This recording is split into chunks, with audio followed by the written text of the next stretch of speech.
of not just Americans, but throughout the world as well. So our condolences goes out to him. The passing at 99 years, and what a magnificent person he was. I was invited one time to an opportunity to see him, did not get an opportunity, but nevertheless, this man truly had a calling and an example of being someone that spread the word out and touched millions of people throughout the world. I want to also close on behalf of someone that was 101 years old, a resident of the city of Baldwin Park, and born September 16th, I believe, or September 6th, 1916. That is Lillian Moore, who, of course, Councilmember Cruz Baca has been working with her for many years and known the family, of course, to the Women's Club. I want to thank and acknowledge also Margarita Vargas, the president of the Women's Club. Our condolences goes out to her. Had an opportunity to meet with her and speak to her on many occasions, and I'll tell you, what a magnificent woman she was, and the particular plays that she was in. And she served in the armed services as well. So it's an amazing that this particular individual, resident of Baldwin Park, passed away. I believe was that September last night at the age of 101 years old. She is survived by her son and I believe other family members. So our condolences goes out to Miss Lillian Moore as well. So I look forward to planting a tree on her behalf. I believe it's September, Manny. The tree planting makes sure that we prepared. Is it April? Excuse me. In Arbor Day to make sure that we place a tree for this treasured individual as well. So, council members wishing to close on anyone's behalf. Councilmember Cruz Baca. Mayor, I just want to piggyback because I'm sure Councilmember Rubio as well knew her very well through the Women's Club, and she was an amazing, entertaining lady. Her son had said apparently that she tried to enlist in the Army, and she wasn't big enough. She was too small. And so she ended up going into, I believe, the National Guard is what she ended up serving during World War II. She was an entertainer. She was a dancer, an amazing, amazing lady that helped a lot of our community, worked at St. John's for a long time, Catholic Church, and was very much a part of everything. We will really, really miss her, especially with the scholarship dinner coming up in March. She would always bring all the nuns from St. John's to have dinner with her. So she will truly be missed, but her memory and her joyfulness will live on in all the hearts of everyone here in Baldwin Park. Thank you. I'd also like to recognize a longtime business owner who passed away suddenly, Gabriel Pales. He passed away suddenly about a week ago. Wow. And so he will be missed. Had a business I believe it's off of Garvey for many years. So he will be missed. Our condolences goes out. Thank you, Councilmember Cruz Baca. At this point, Councilmember Susan Rubio. I know we have to say something on behalf of Lillian. I actually had the opportunity to travel with her a few times, and the reason she became an entertainer, because in World War II, she said women very seldomly were allowed to participate in actual combat, and they kept them on the sidelines. So she learned to entertain the troops, so she was productive in that way and helped keep their spirits up when things were not well. And that's how she ended up becoming an entertainer after she came out of the war. And so we are all going to miss her very much, but she was 101 and very feisty, and so we're going to miss her. So rest in peace, Lou. Thank you very much, Councilmember Cruz Baca. All right. Susan. Susan Rubio. So at this point, we'll go ahead and go into roll call. Thank you. Councilmember Cruz Baca. Here. Councilmember Monica Garcia. Here. Councilmember Susan Rubio. Present. Mayor Pro Tem Pacheco. Here. Mayor Lozano. Present. Thank you. Thank you. At this point, I'd like to make a motion to excuse our City Treasurer, Maria Contreras. She called me from Arizona. That is my motion. Second. Any objections? Seeing none, so moved. All right, before we go, I wanted to also say we will be opening the City Council concurrently with the Finance and the Housing Authority, and also to announce that as required by Government Code Section 54952.3, members of the City Council are also members of the Board of Directors of the Housing Authority, Finance Authority, which are concurrently convening with the City Council this evening. Each council member is paid an additional stipend of $30 for attending the Housing Authority meeting and $50 for attending the Finance Authority meeting. All righty. So at this point, Mayor? yes. Yes, Real Councilman fast, I would Cruz-Baca. like to welcome Councilmember Joe Lyons from the city of Claremont, who is on the ad hoc committee. Will be doing the presentation for yes. the Measure H Oh, explanation. good evening. But I'd like to welcome him here to our council meeting this evening. All righty. Thank you very much. Appreciate that. All right. Anyone else wishing to make any statements? If not, we'll go over to the presentation by Jose Martinez, the General Manager of the Valley County Water District. Come on up. H2O. Thank you. Thank you, Mayor, members of the City Council, members of the audience. I know you guys got a full agenda, so I'll go through these slides quickly. Do I have a clicker here?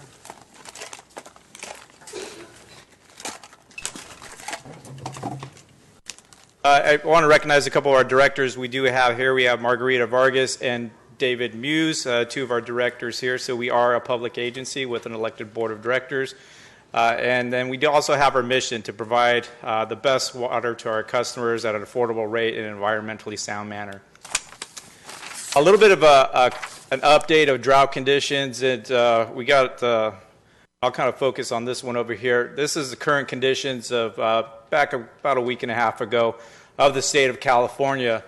Last year, we were looking really good. So this year actually looks like an offspring of these two. They were to coexist right here. But 2015, things were looking really bad. 17, things were looking a lot better. This year, we're headed back towards conditions in 2015. Just very dry conditions out there. This map's a little harder to see, but essentially what it's telling us, we're about 15 to 20% of normal snowpacks and precipitation in some of the most vital locations in the state of California. Reservoirs, however, throughout the state are looking pretty good. This red line indicates historical averages of where the reservoirs are typically at. So we're good in some of the bigger reservoirs, Orville, because of the conditions and because of the anticipation for upcoming storm events. It's a little low, but overall the health of our reservoirs condition is looking good. Bottom line is the snowpack is nowhere near where it needs to be. So we may be looking at, and yesterday at the State Water Resources and Control Board, the board actually looked at some measures to kind of go back into that emergency drought conditions for the entire state. They didn't take a vote on it yesterday, but they are looking at in the next couple of weeks to vote on that. So they may be coming down with more emergency regulations for water restrictions and water conservation. Although locally, we're still just barely above 10 feet above historical lows in the Key Well. So this is an indication that our local water supply is still recovering from many years of drought. So last year we had near average precipitation. This year we're nowhere near average of where we should be right now. You may have heard a lot of information, articles about the California fix. Governor Brown they've made the announcement that they're looking to, instead of a dual tunnel system, they're looking at a single tunnel system. There is some potential cost savings for that, but there's still a lot of buy-in from certain state contractors that depend on that water for that. So this is still something that's vital to a lot of the agencies in Southern California. This is something that our board of directors have looked at and we do support, along with the support of the Metropolitan of Southern California. So we're constantly keeping an eye on updates that are coming down from the state. With the current conditions, with drought, the district last year we conducted a rate analysis and our cost of service analysis. And with that, the district did implement cost adjustments, which did go into effect this past January. A lot of those adjustments were due because of the rising costs of the water supply, just for us to secure that supply and deliver it to our customers. Aging infrastructure, pipeline replacement.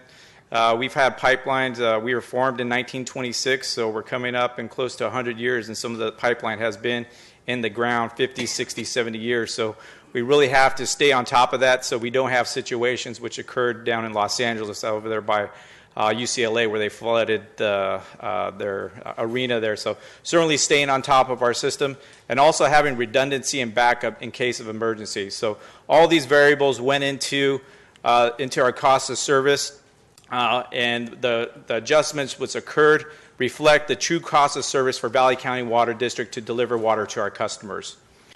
with the current conditions, with these rate adjustments, we still want to promote water conservation to our customers. I have a flyer that's shown here in the slide. I put a stack of them in the back as well. These are great indoor-outdoor tips for our customers, what they can do both inside and outside, and also conservation tips in the back. So great ways to address leaks, to change habits, to change devices. Also talks about available rebates for our customers, such as toilets, irrigation controllers, washing machines. So available rebates to all our customers in which they could apply for. So this checklist is on our website. It's available at our office and, again, on our website. So certainly it's something we want to promote to our customers, that water efficiency is really the key that not only reduces our overall demand of water supply, but also our customers can reduce their overall water consumption and bill as well by implementing some of these suggestions here. We still are at a stage 1 water conservation stage right now, so that limits to 3 days outdoor watering, so depending on whether you're even or odd address. So this is still in place and applies to all our customers that receive water from Valley County Water District. A couple of programs I wanted to discuss this evening. We just recently launched an affordable rate program for our customers. So customers who currently qualify for the CARE program through the gas company or Edison are eligible to qualify for the district's affordable rate program. This is a first come, first served while funds are available for this program. We've already have close to 200 customers who've applied and have been registered for this program, so we're certainly happy that our customers are interested in applying and qualifying for this program. I was just discussing with the individual about about scheduling maybe a little bit of a session at the senior center to kind of explain how to fill out the forms. We also have them available in Spanish, so we certainly want to promote this program as much as we can to customers who would qualify for the affordable rate program.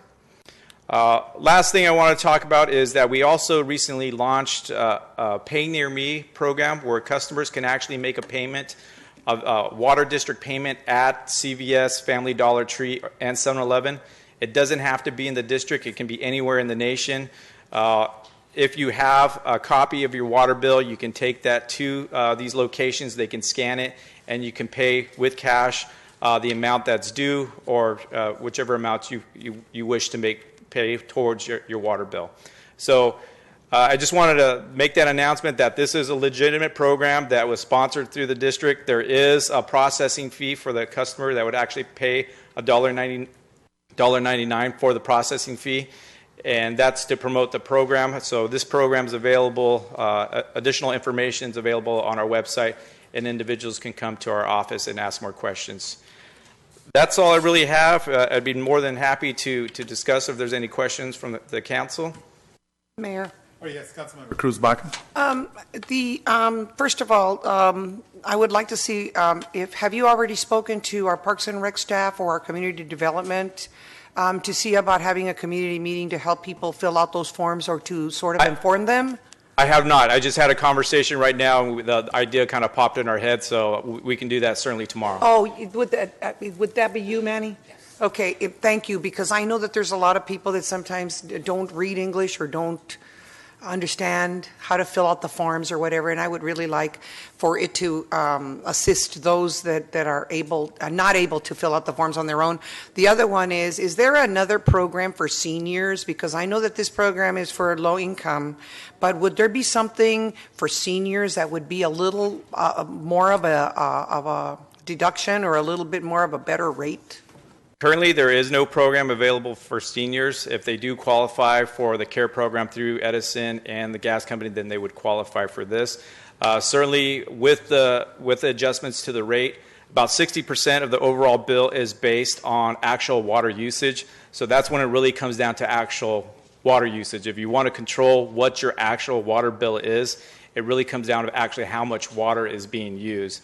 And that's a true reflection of what it costs the district to purchase that water, treat that water, and deliver that water to our customers. So that certainly is the best message we can promote to our customers as far as keeping their water rate low. Okay, and my other question is, you will still have the drop-off, right? So that people can drop off their bills to you at your office here? Correct. And not just have to, because I know I saw a $1.99 or $2 charge. Sometimes that's a little high for some of our residents. So, sometimes if they can just drop it off and they don't have to pay the fee. Certainly, all the original options are still there. They can come, and we still get a lot of foot traffic in our. Yeah. And a lot of people come and make payments there. And so this is just another option for customers to make Saturday, Sunday, 12 o'clock in the morning, or whenever it comes to your idea that, I need to pay my water bill, they will be able to use these outside sources to pay the bill. So it was just an additional options to everything else we already offered. And you also have an online service where you can pay. Correct. So they can call in. So again, just additional options to make it as convenient as possible. Yeah, thank you. Mayor, if I may. Vice Mayor Ricardo Pacheco. Yes, General Manager Jose Martinez. I just want to compliment you on a lot of the new work you've been doing on the water line upgrades and the meter upgrades. I've seen that throughout the city. So it's good to see you spend a lot of our capital improvement projects right away and getting all the city's water lines improved and better. So I want to compliment you and your staff for doing a good job. Thank you. Yeah, I thank you very much, and we certainly want to continue to address issues on our time rather than, and I stress it to our staff that we need to be proactive rather than reactive. And a proactive approach, it costs less, and we really confine the situation to minimize impacts to our customers. All right, thank you. Thank you. Thank you. Jose, first of all, I want to thank you very much. I thank the Water Board members for making a decision and bringing you on board, because you definitely have really grown and educating our community. What I think that would be something beneficial for us is to place this in the Now, the city newsletter, because it's interesting you say, of course, and I have heard that, again, we're going to possibly be facing other water shortage type, so we're going to have to tighten up our belts, in which case we did, and it seemed like we're the only community. Our trees died out, and then we had to pay. Luckily, we ended up getting this big grant, so we're going back to where we were prior. So I want to make sure that we touch bases, and again, as Councilman Cruz Baca said, to set up some kind of community meeting to educate our community, and of course, the school district, which is a separate entity, make sure that because that's the larger perspective of residents and that are here. And reaching out to them, I think, would make a major difference. I agree with you wholeheartedly. I think continued education and community outreach is certainly a benefit to get our message across, but also have that understanding and the importance to conserve water. Absolutely. Thank you very much. Council members, have any other information we should share? Council member Mayor, I just want to thank you for coming out and sharing that information. And I agree that we should be putting this information in the Now.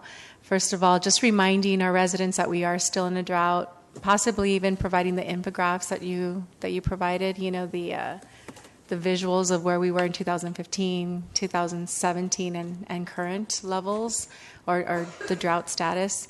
And then also including the information on the, the application process for the reduced the affordable rate program. Yeah, the affordable, exactly. So including that in our Now. I think we have discussed the schedule to promote the pay near me process, the affordable Now.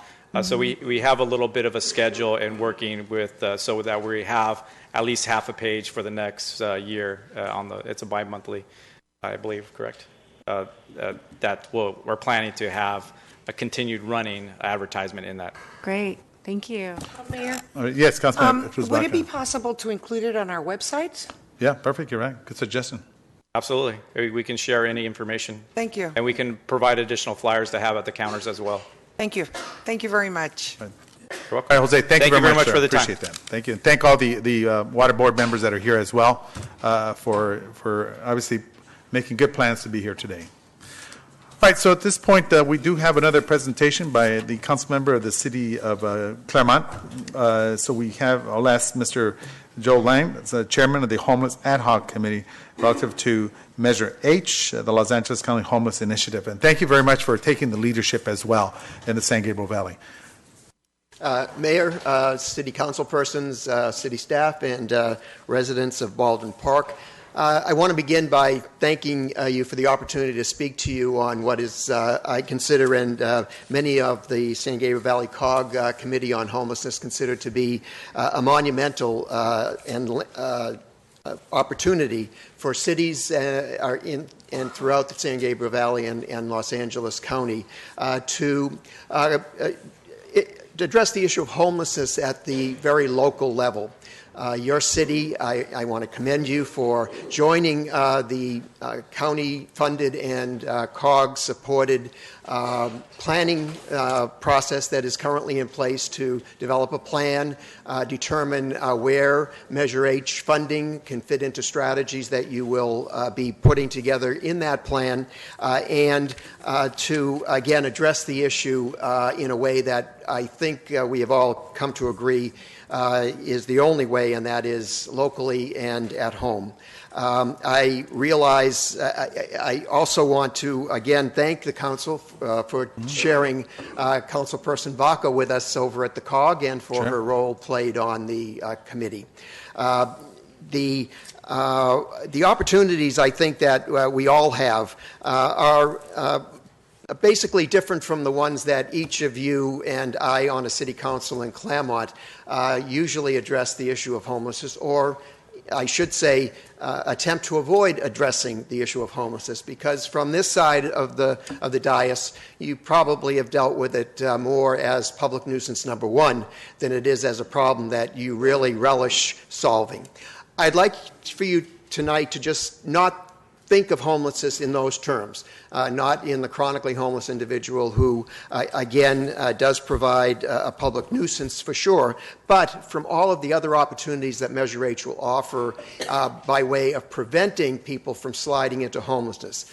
In all of our communities, we have neighbors that periodically undergo life circumstances beyond their control that they can't possibly escape, that creates the possibility that they will become homeless and have to move. Measure H, with one of its strategies, and I'll mention one and many more will be discussed, I'm sure, during your planning process, is the rapid rehousing opportunities that Measure H provides. In partnership with the county, they are looking to, again, identify people within your community, within all communities across LA County, who are in need of a rapid rehousing opportunity. They're people who have fallen on hard times, hopefully only transiently, and presently are forced perhaps to vacate their premises and move on. These opportunities, depending upon circumstances, come with financial support to relocate, perhaps to rent subsidize individuals who are losing their property and only needing a transient, a short opportunity to be have their rents and house payments made, to educational opportunities for those who have lost their jobs. So this is a very integrated and comprehensive program that the county is putting together to, again, help and assist at the very local level with persons identified within your community, within the community of Claremont, to be assisted so that the slide into homelessness is prevented and intervened. I think there are others that, again, as I mentioned, your planning process will include. I commend you for, again, participating in that because I think there, again, are many opportunities for us to address this issue.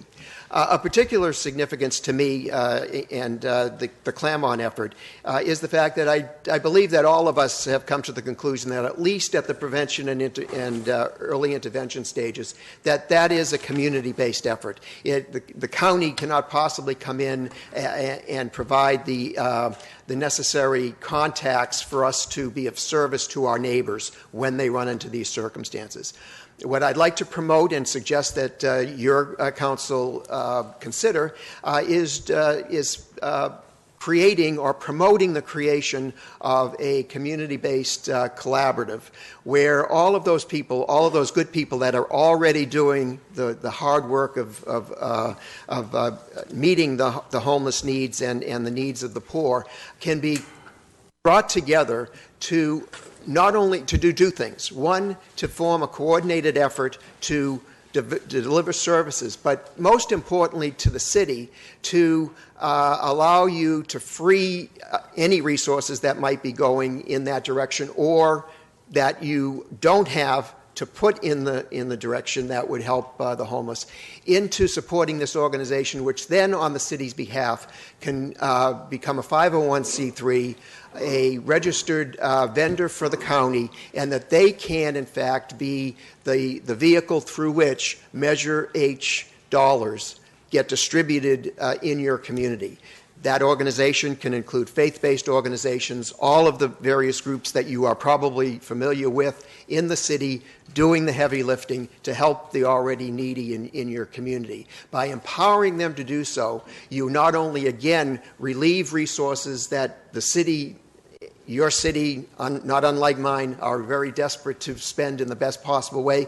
Not that homelessness isn't one of those issues, but it does free you to, again, get those who really are dedicated to doing the work funded sufficiently to make the effort worthwhile. So I leave you with that solution to an issue that, again, I know we all face at the dais where you're sitting, and it might be a way, again, of increasing community capacity, giving those people empowerment to do the job, and with your promotion and support to be able to obtain funding for Measure H strategies that might otherwise go unused by your community. With that, I thank you. I have Christian Cruz here from the COG. If there are any questions that I might be able to answer, your staff is managing the planning process, as I understand, quite well through Council Member Baca, and I do wish you the best in that process and in dealing with the homeless issue as we all are trying to do our best now to do. Any questions? Mayor? Oh, yes, Thank you, Joe, and I also want to thank our staff, which is Manny Carrillo from Parks and Rec and Eurico that's sitting back there, Christian, of course, that puts all our meetings together, but everyone that has joined forces. I see some of the faith-based pastors here tonight that are very much involved in a lot of the homelessness, the food banks, the hot meals on a daily basis, and reaching out to a lot of our community, our police department that does it as well on a daily basis. And I want to thank everyone, and I'm hoping that even though it's going to be a long road to seeing a lot of people off of the street, at least we'll be able to get the majority of them housed or in some type of transitional or affordable housing. So thank you, Joe. You're quite welcome. Thank you. Thank you very much. At this point, Mayor. Councilmember Monica Garcia. Thank you. Councilmember Lyons, thank you so much for taking the time to serve on the committee with the COG and to be here tonight to talk about what you're doing at the COG, the efforts that you're supporting, and then also proposing a solution to the homeless, not only in our city, but in a coordinated effort across the San Gabriel Valley. I'm so glad to see that there is this coordinated effort, and as you see, we are along the San Gabriel Valley riverbed, and I think that that also contributes to a greater homeless population here in our city and the surrounding cities, and it really needs to be addressed on a regional basis. It's not one thing that, it's such a complex issue that not one city, can tackle alone. So I'm so glad to see this coordinated effort. And I worked with United Way at the time that they were leading the effort for Prop HHH and Measure H. And so, just so glad to see that now it's trickling down to the communities. And I certainly would love to, I love your idea of having a coordinated effort with our faith-based community. And I've often reached out to our local churches asking, what are the resources that are available? We also have staff in our Rec and Parks programs. Manny Carrillo, he's our director, and then Armando who has really, he's been the person to go out and kind of assess the needs of homeless individuals, which is, that's been a really challenging position without having a coordinated effort behind him. So I would certainly love to see that come together, and working with our Rec and Parks as well as our police department, because I know I've called our police department on several occasions to come out and kind of assess the situation if somebody was lying on the floor and you couldn't tell what their medical status was, or so just being able to provide those resources to our staff is so critical. And then us trying to figure out how do we pull additional resources, like you say, in the form of funding. So I thank you so much for being here and for planting this, helping us to think through this, sharing what other cities are doing and what the regional effort is. So I hope that moving forward we can really put some thought and some resources behind this. Thank you. Thank you. At this point, Councilmember Susan Rubio. Thank you. Well, I just want to thank Councilmember Cruz as well as yourself. And the reason I say that, because I remember last year, 2 years ago, when I was at the COG, it took a little while to get going, and it's not a light commitment. I remember it started with 1, 2, and then it would fall off, and it took a little while to get this committee going. And so I recognize the work that you guys have been putting in, because it's not easy. And so please thank all the other members from the other cities, because it took a little while to get volunteers, and I know Cruz has been on the committee for a year or so, but it took a little while, so please just send our thanks on behalf of the city. Appreciate it. Thank you. Yes, and Mayor, just to piggyback off of what Councilmember Rubio said, I remember you and Becky.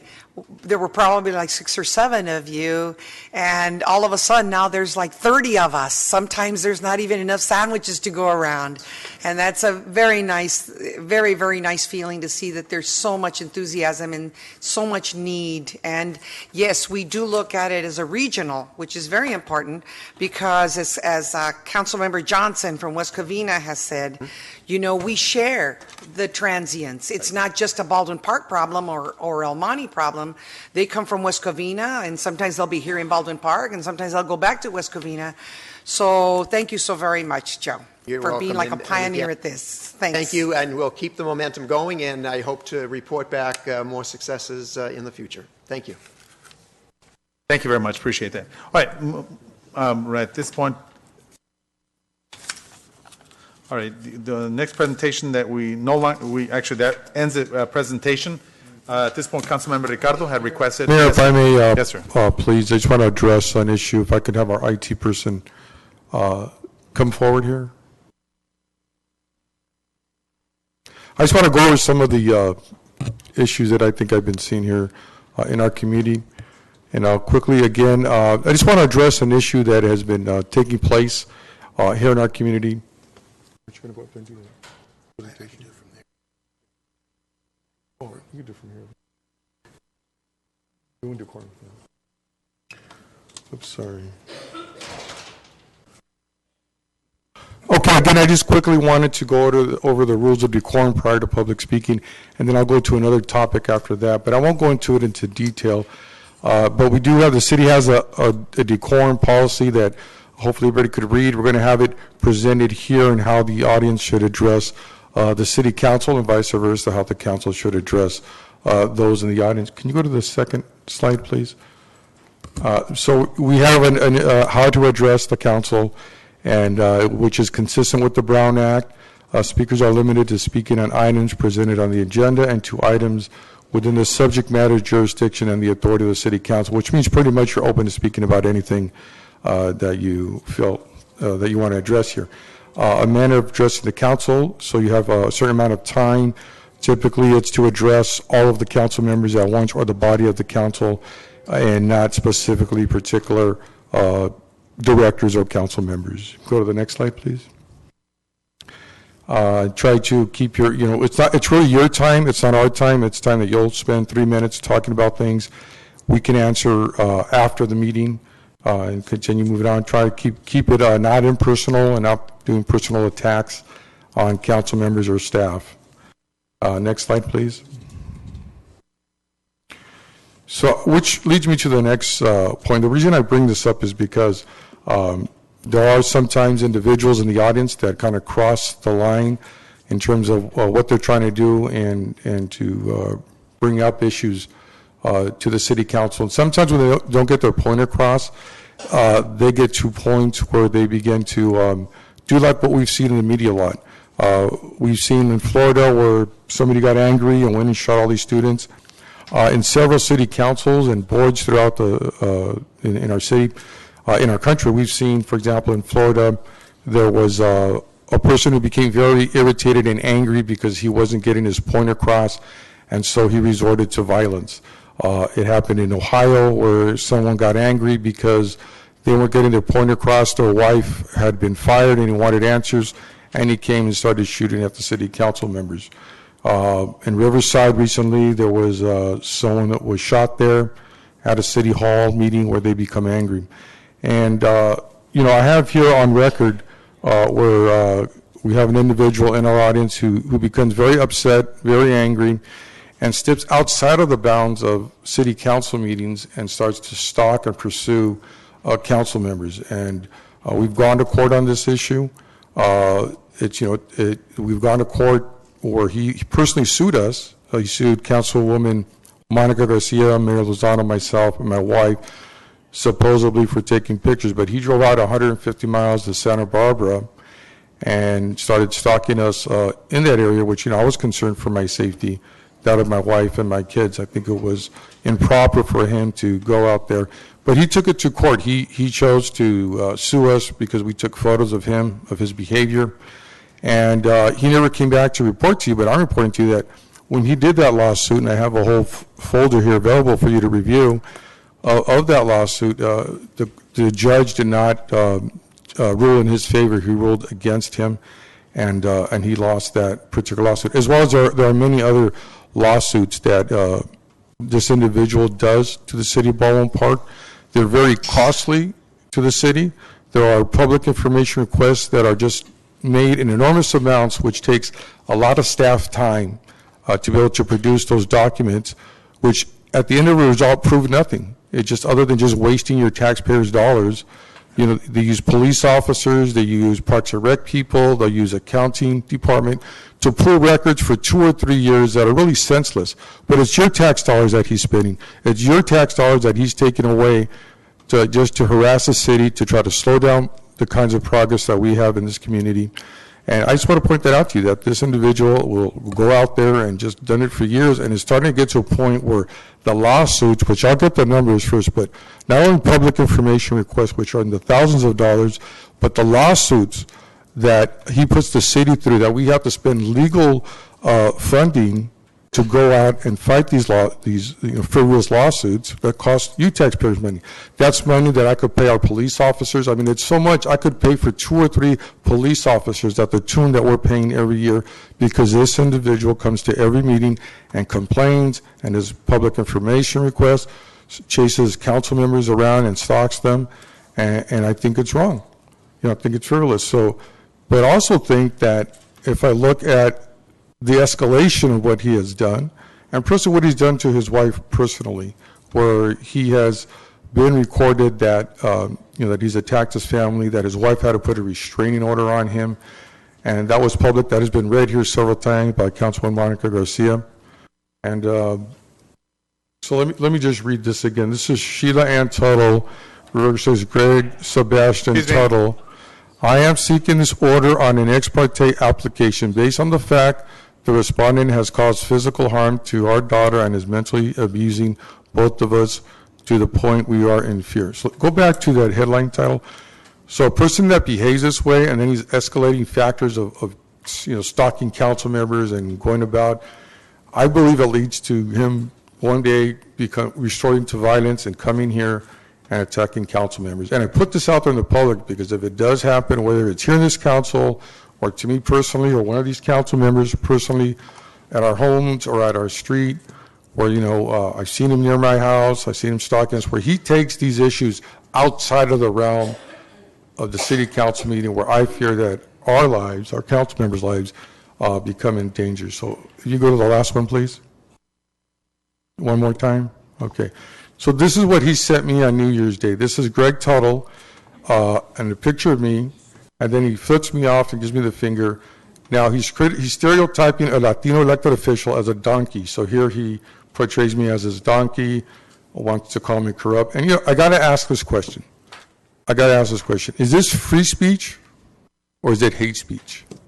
And those that support him, I believe, are returning to hate speech because you just don't do this stuff. You just don't be somebody who's 60, whatever age he is, to come to a council meeting, says all the things that he does, puts these signs up, and call that free speech. I think it's just out of the question. The Supreme Court has ruled that this type of speech is considered hate speech, and that's the point where. So that's why I bring it up in public, because I want to make sure that. Excuse me, sir. I want to make sure that the public knows the escalation that this individual has, and I can promise you one thing: he has his person here that takes video. We just shut it off because he will not put this on wherever it is they put it at. But I want to make a point that several council members are concerned for their public safety with this individual, and just want to put that out there. And anyways, thank you, Mayor, for that. Thank you, Councilman Ricardo Pacheco. Yes, Councilman Cruz Baca. I just have to make a comment. I apologize to everyone I know that this is a very important issue for Vice Mayor Pacheco. There have been many times where Councilmember Rubio and myself have been attacked up here, and we haven't done a slide like this. But Mayor, I think it would be very interesting for you to ask Mr. Tuttle to show you a copy of the text of what Mr. Pacheco or Vice Mayor Pacheco answered him. I think you'd be interested in knowing what he replied.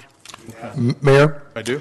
Mayor, you could print anything you want and just make it up, but this is what he sent me on his phone. And the rest is just, I don't know what it is. I saw it too, but. I understand that, but I think the mayor would be interested in knowing what your reply was to Mr. Tuttle. Okay, all right. I'll go and look at it. I don't have it, but I'll look at it. All right. So at this point, let's go ahead and move on with the meeting. Thank you, Mayor. I don't think we have any further presentations at this point. I'll open up the public communication. Anyone wishing to speak, we have approximately 3 minutes. Thank you. Good evening. If I can ask that you please state your full name when you come up and speak, I really appreciate it. Thank you. Terry Muse, representing Baldwin Park Business Association and Waste Management. Oh, Terry. First of all, I wanted to give an update to our State of the City, which will be March 29th at 8:30 a.m. at the Julian McNeil Senior Center. We are getting sponsors. We're very excited. We already have Kaiser Permanente and Southern California Edison as our platinum sponsor. Oh, awesome. We also have SCE Federal Credit Union, Royal Coaches, and Waste Management as our gold sponsors. Tomorrow is the last day for sponsorship opportunities to be in all of our publicity, so I wanted to put that out there. Our sponsors, most of them are being very gracious and donating back majority of their tickets to the community so that we can have as many community members there as possible to be hosted. And I'd like to put out there that if any council members would like to purchase a table and donate their tickets back, we would welcome that. We do have room for 200 people, so we are taking reservations on our website. It's going to include the city council, the state of the city, state of the school district, and state of the business association. So now I put my waste management hat on. I wanted to let everybody know that we are accepting applications for the scholarship and internship program. The final date for applications is March 16th. You can find the application on the home.wm.com/Baldwin Park website or the city website. Or they've already been sent to all the schools. It's a $2,500 scholarship to one or any number of individuals as long as they're a Baldwin Park resident and a senior in high school. And the internship is a $2,500 paid internship over the summer.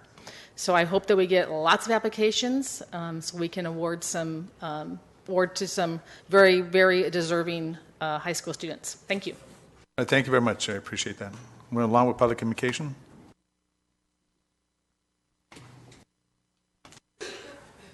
Hablar en español si tenemos alguien que puede traducir en inglés. Un momento. Yes, thank Gracias. you very much. We'll have our city clerk. Thank you, Alejandra Avila.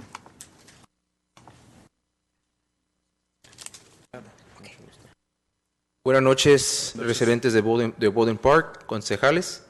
Mi nombre es Gabriel Ramírez y soy residente del Monte. Good evening, council members. My name is Gabriel Gonzalez Ramirez, sorry, and I'm a resident of El Monte. Quería hoy hablar sobre el tema de, obviamente, miraron las noticias sobre de la inmigración de ICE que vinieron a la ciudad de Monte. Today, I will speak about the news that I'm sure you're aware of, that ICE will be coming to the city of El Monte. Perdón. Bueno, iban a venir, pero obviamente no vinieron. They were going to come, but they didn't come. Bueno, quiero el comentario es sobre del asuntario del bill y obviamente de California. Y estoy un poquito, no confundido, sino que un poco preocupado sobre del bill que pasaron en California. I'm a little worried about the bill they passed in California over the sanctuary. Y la cuestión es, bueno, más se puede decir es, cuando pasan una resolución de santuario o que es parcialmente, obviamente están acucando para que venga la inmigración de ICE en las comunidades, diferentes formas pueden venir. When you pass a bill as a sanctuary city, obviously you're kind of inviting ICE to come into the cities. Mi preocupación es cuando en el Baldwin Park creo que hicieron, no sé, la mitad de esa resolución o algo. What I'm worried about is that in Baldwin Park you did a resolution or something to that matter. Simular, bueno, obviamente quiero decirle que se cuiden en esos biles porque obviamente la ciudad no tiene control sobre inmigración y eso lo están haciendo más peor que vengan más, bueno, más bien está dando más razones que vengan la inmigración por muchas cosas, por muchos motivos, perdón. I want you to be careful with those bills because obviously the cities don't have control over these because I feel it's just inviting ICE to come over here that gives them more reason to come to your cities.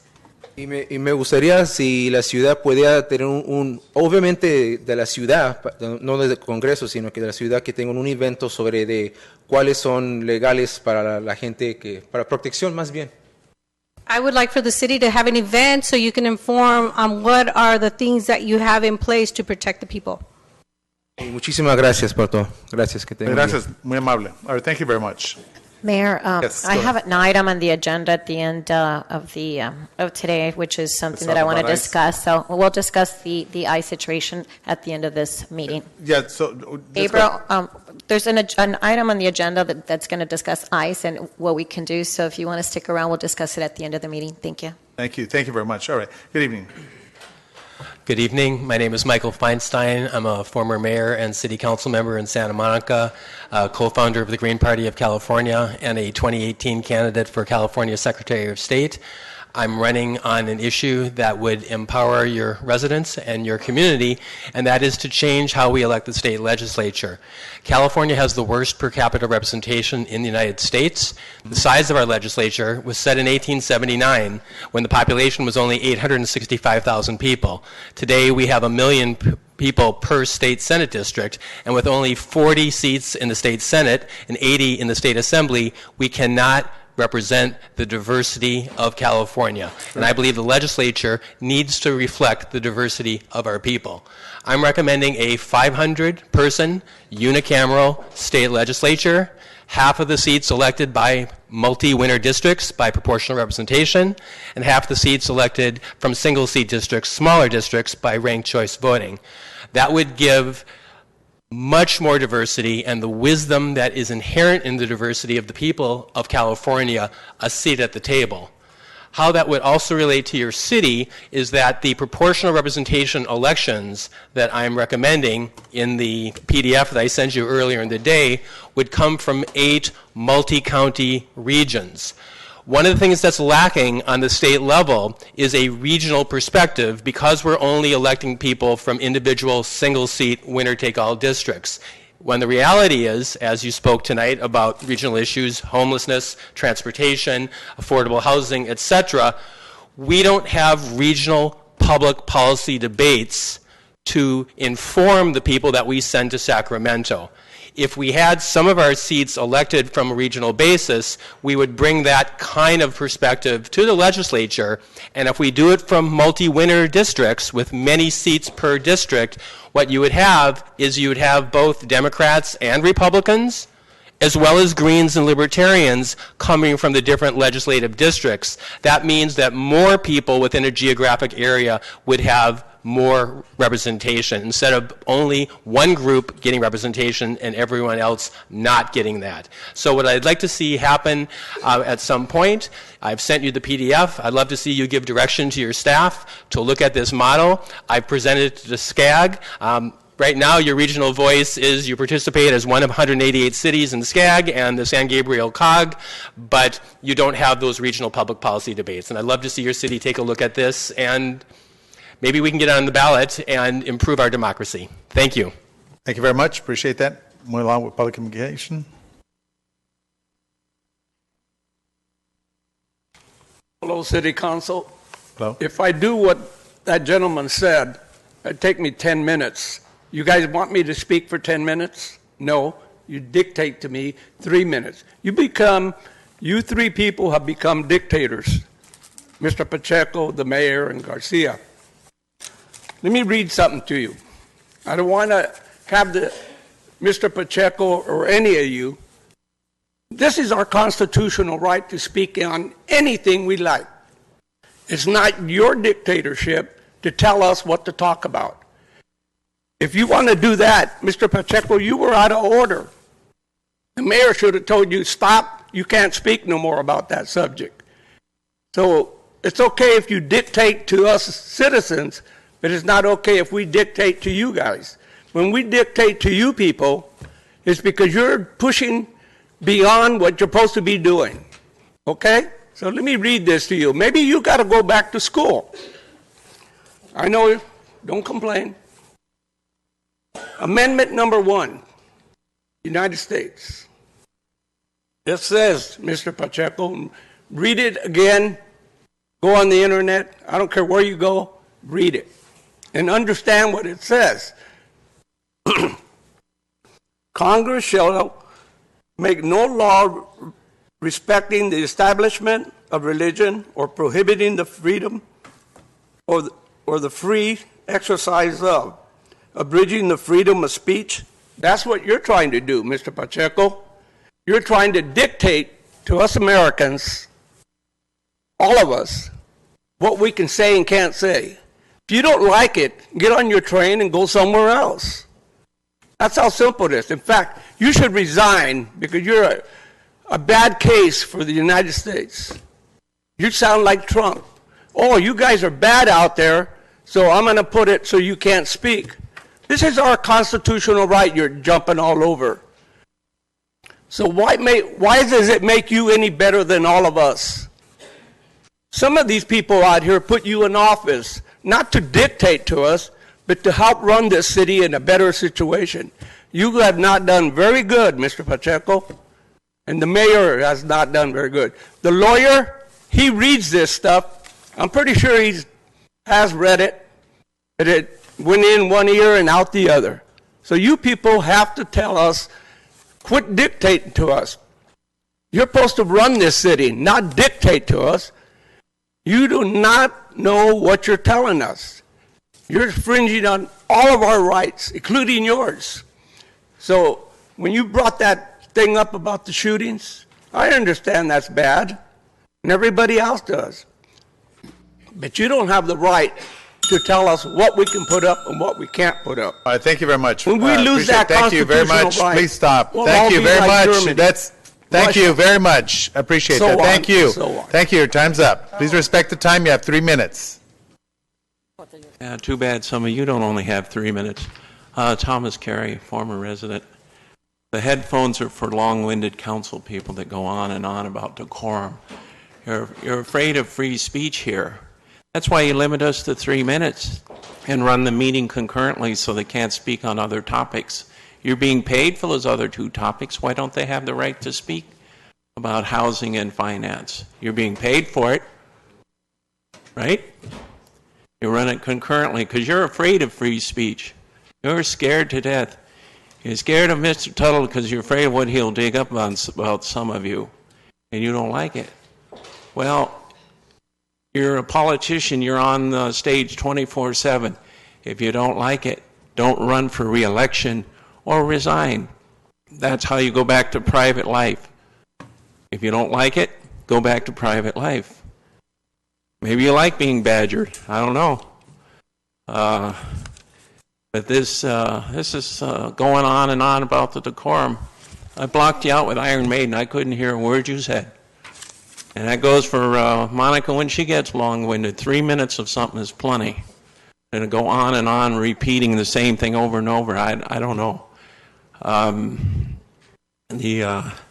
As for the school shooting, though it's a tragedy, this is the media's doing. They keep beating on stuff again and again and again, and the next person comes up, I think I can do better, and they kill more people. You think taking the guns away is going to keep people from killing people? Are you really that foolish? Maybe you should take away all the vehicles, too, because they'll use those if they don't have guns. Right? You can't protect everybody from everything anyway. As for these homeless people, they're gaming the system, too. Just like some of you are gaming, you're using your positions to get secret campaign contributions. Well, they're gaming the system, too. I saw them on TV there. Most of those people are perfectly able-bodied. If they can stand by the freeway for 4 hours and ask for money, they can work, too. Right? And what do? We give more money, more money. That idiot in Sacramento, that Adam Henry up there, wants to build a train to nowhere and spend $100 billion to do that, when the $100 billion could desalinization plants for water off the ocean, that money be better spent on that. Well, that idiot up there wants to waste it on the train to nowhere. Well, maybe the next governor will the train, because we don't need that. I'm going to run out of time here. I tried to get everything in. But the bottom line is free speech always prevails. And that includes the one down there in Pico Rivera that they're trying to run out of there for his free speech. Thank you very much. Thank you. All right, at this point, moving along with public communication. I'd just like to remind the speakers to please state your full name. Thank you. Good evening. Good evening. I'm Dusko Mach, and I was wondering why $6 million wasn't accepted. How do I say? Basically, there was 2 emergency meetings regarding the cannabis.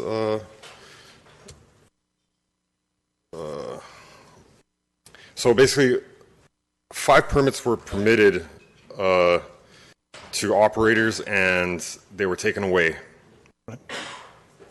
and given to basically Reckley, which is a corporation.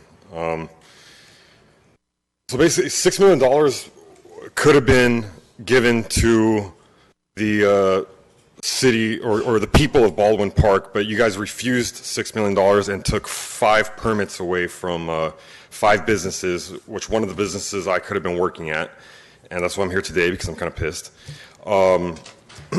Roger Hernandez, basically, what I think, accepted money and basically forced these 5 operators to resign their permits.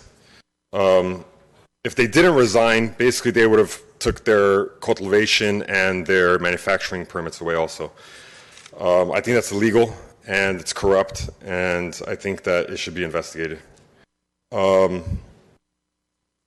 Let's see what else I got here. Now, Rookley and Roger Hernandez seem like they're very good friends. I know that money was given to them, to Roger Hernandez and Monica. Monica, yes. And I don't know, last I heard, bribery is kind of like, illegal. And I think, you can't issue permits to companies and forcefully take them away by threatening them. Let's see what else I got here. So I guess today there's a emergency meeting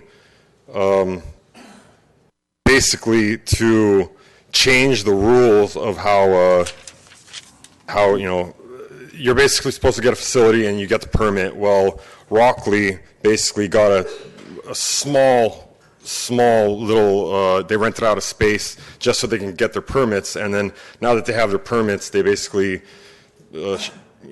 dump that and need a bigger facility, and today you guys are basically going to change the law to accommodate their needs, I guess, I don't know, yeah, something like that. So, I don't know, you guys are basically corrupt, that's all I'm going to say.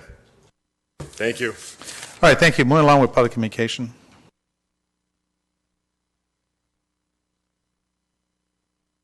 Good evening. Mayor. Good evening, yes. Council members, city staff. Yes, I'm Steve Dugan from Jans Coing, and I'm here to talk on the tow contract. I think it would behoove the city to consider the idea of splitting the contract like most cities have done, to where you can have the best of both worlds with the technology of the equipment and staff. Basically, that's all I was going to talk about.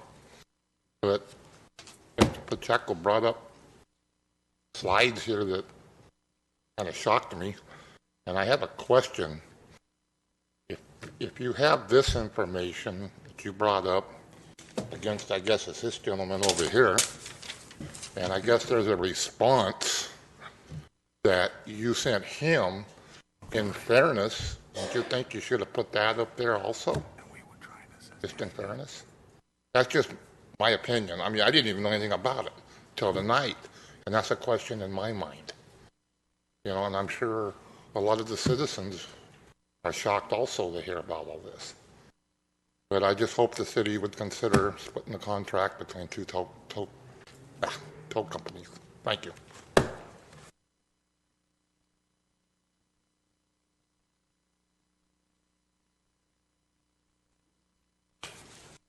Good evening. Ken Woods. I'm a resident.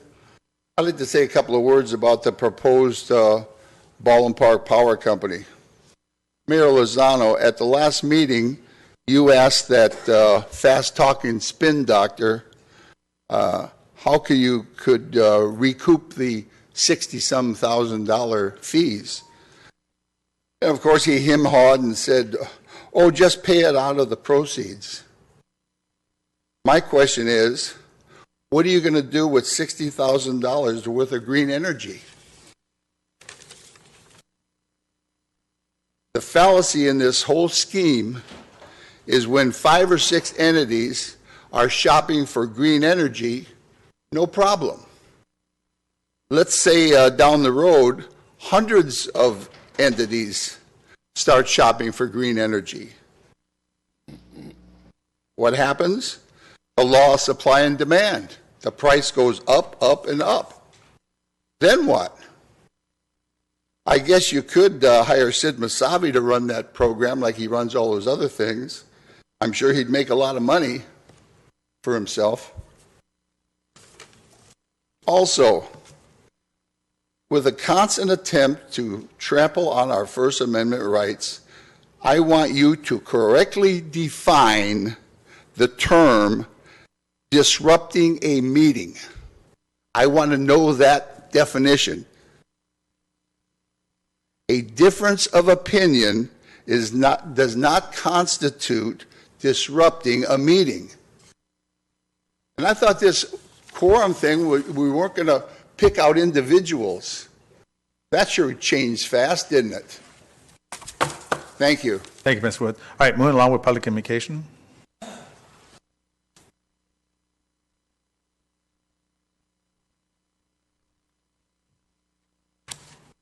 John Rios, resident.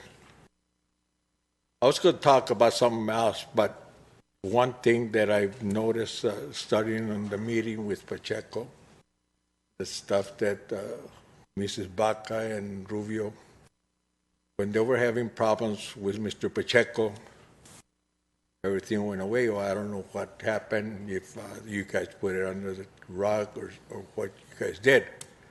But he was totally racist. Not only that, but he seems like he doesn't, respect women, for one thing. I saw a meeting on the TV that when Monica Garcia was going after Cruz Baca, and the mayor didn't put a stop to it, which is totally out of line. And when Cruz was having problems with Pacheco, the lawyer for the city, I asked him, don't you think that's a little out of hand for somebody, especially if he was considered a gentleman, to go after a female? And I told him, I have some friends that are lawyer friends that I asked them. He says, no, they should have put a stop to it right away. They should have gone to court right away. You were an operations manager. You know how it happens. Somebody disrespect anybody, female or male, they're out the door right away. But the lawyer says, oh no, you can have 20 lawyers and they'll have all different things, different opinions. But one thing, I think the lawyer is taking us for a ride. For all the contracts he did with the marijuana thing and all that thing, now you guys want to change it and everything. I did some research, and the gentleman, Gus, is not here today, but he's the one that told me it's 600 feet. So I went to San Diego, where I have a nephew that's a federal judge, and I went to my daughter, which is a federal prosecutor too. They told me it's 1,000 feet. Okay, if I'm any school ground, any residence or anything, now you guys want to change it. According to Shannon, he's the one that went to all those places so he could see them, and he didn't. Yeah. Thank you. All right, moving on with public communication. Anyone wishing to speak, please state your name. You have approximately 3 minutes.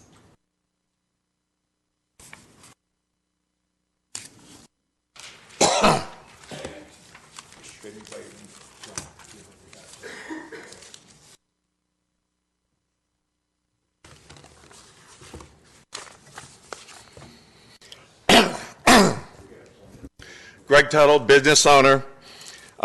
First of all, and I'm the one that Pacheco's talking about, so in case anybody's confused on the matter, Monica, I brought my daughter here so that she could, help you with your confusion with this declaration. You said I had a restraining.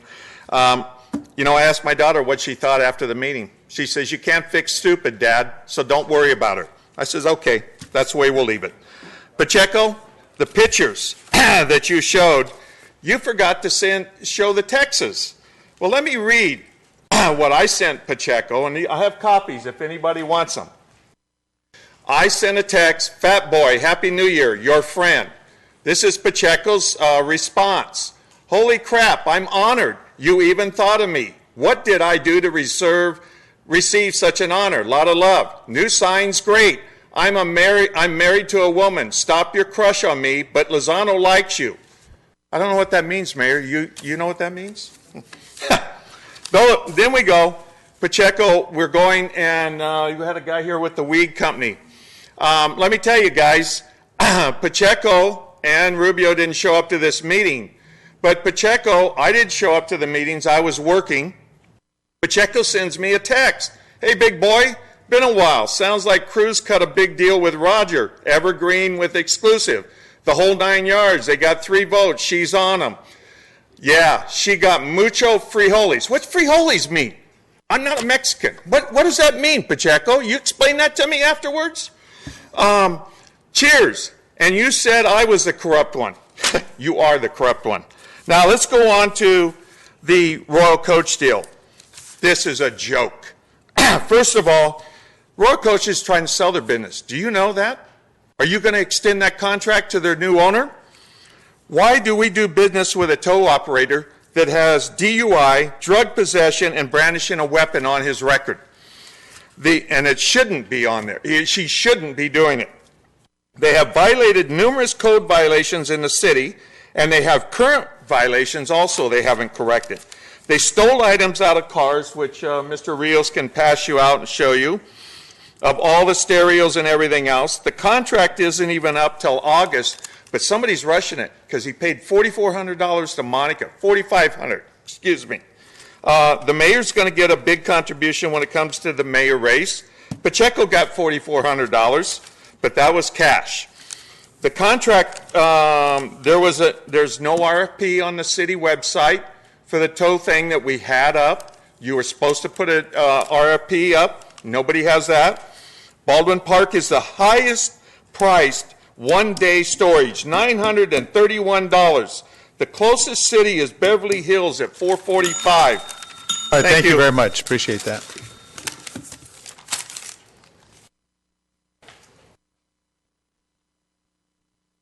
All right, move on with public communication.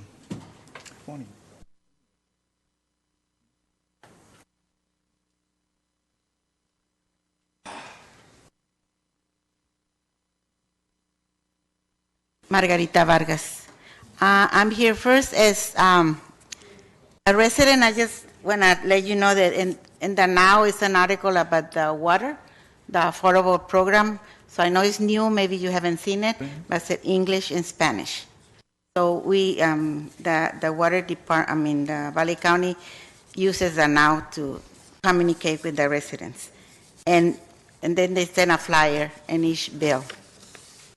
Now, as the president of the Women's Club, the Baldwin Park Women's Club, I'd like to invite you next month on the 15th of March at 4 o'clock. We're having the dinner that we have every year. It's a sweet steak, big. That the women, they cook it that day, you know, so it's really good food. And it's $25 a ticket. And it's like I said, to raise the money to give the scholarships to the students and the seniors in high school. They're going to college or university.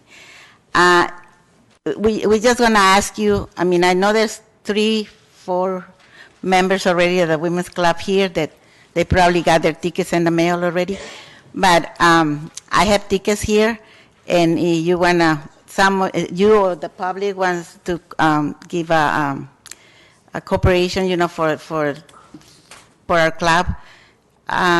You can, because we need to have the reservations before, because we buy the steaks that we sold. You know, we just buy a little bit extra, but not a lot. Sometimes we, the members, have to give up our dinner to other people that come in because they didn't make a reservation.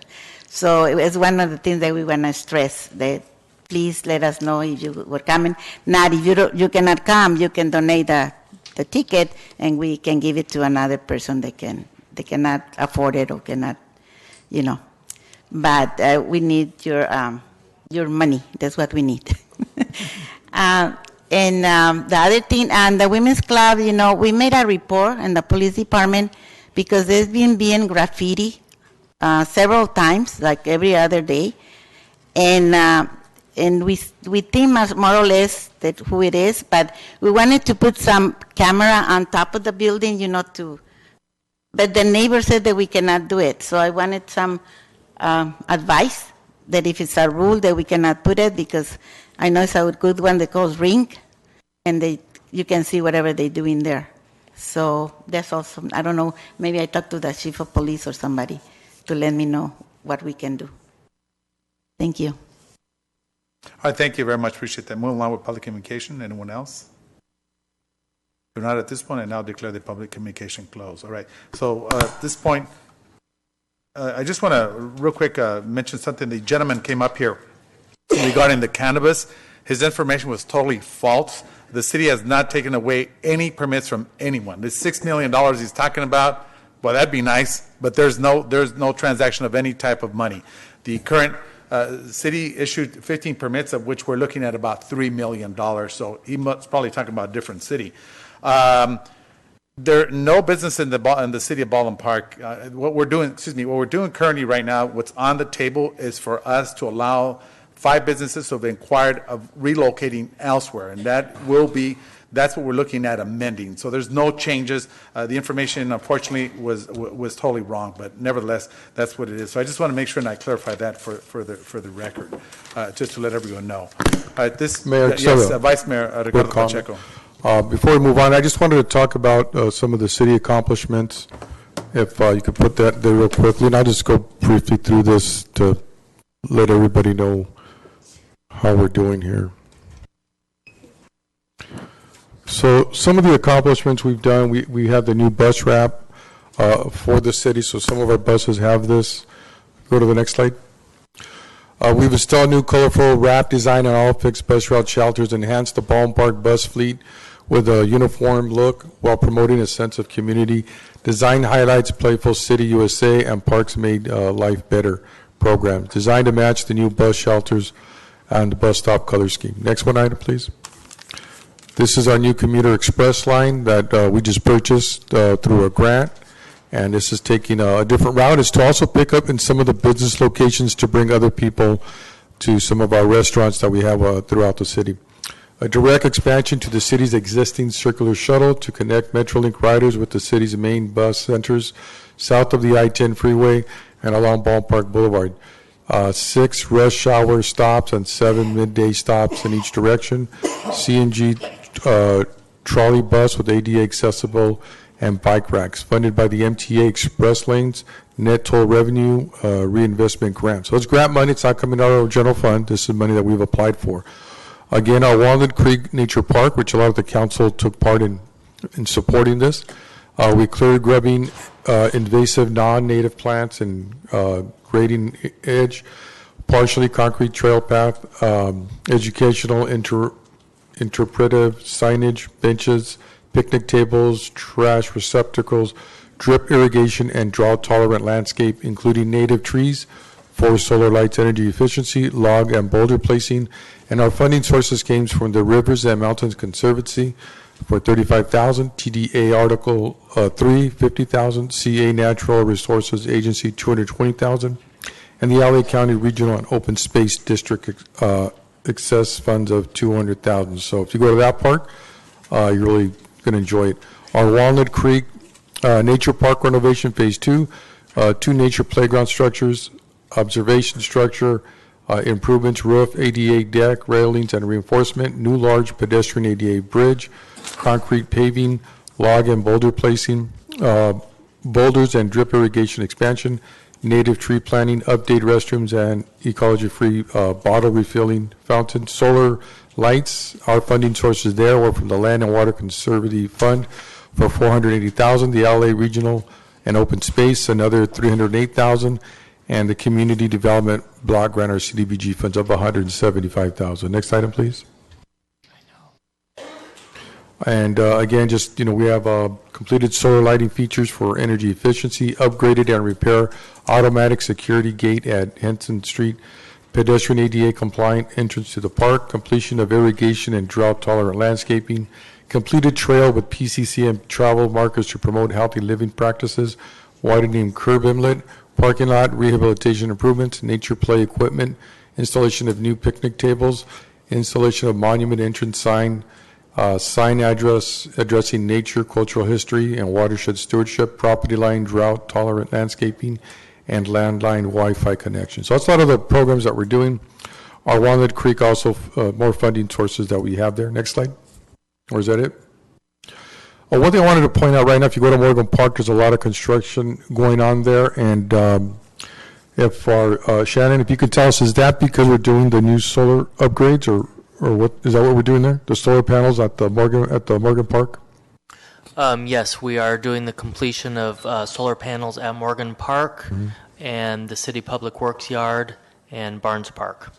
Okay, so more of your tax dollars at work, improving our energy profile, making sure that we're being more efficient with our energy. So I just wanted to kind of update the community on what we're doing to improve our city. Thank you, Mayor. Thank you very much. Councilman Ricardo Pacheco. Yes, Councilman Cruz Baca. I would also like to add that in September, Phase 3 of Walnut Creek will also include a memorial walkway, which will recognize those that have passed before they were able to, or before they reached the age of 21.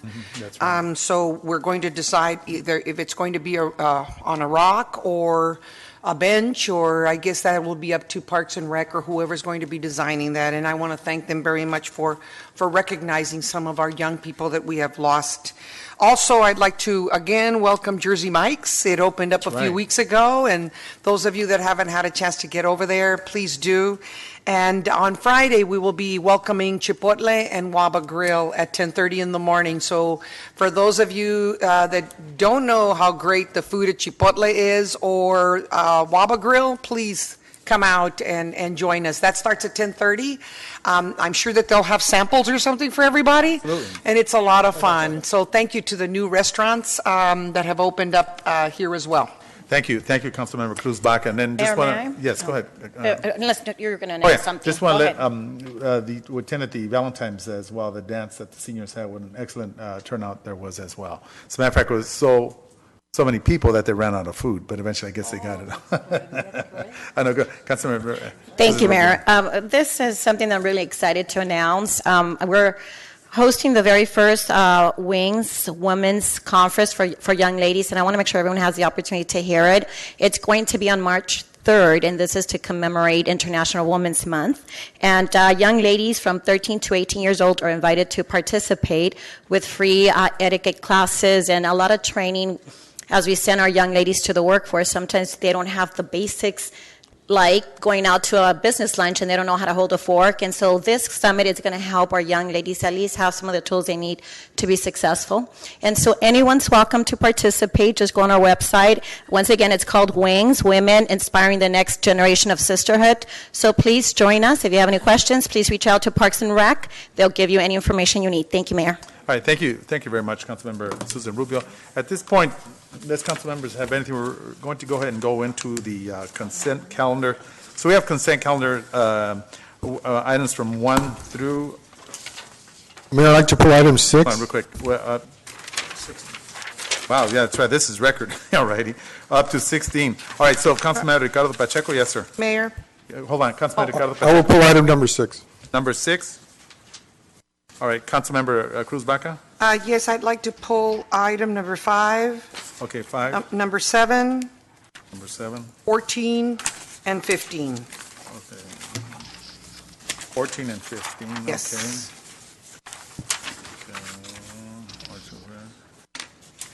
All right, council members wishing to pull any items? If Can not, you repeat those numbers? okay, the following will be pulled will be items number 5, number 6, and number 14, 15, 16.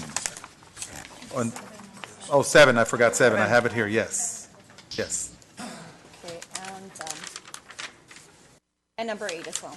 You want number 8? Okay. All righty.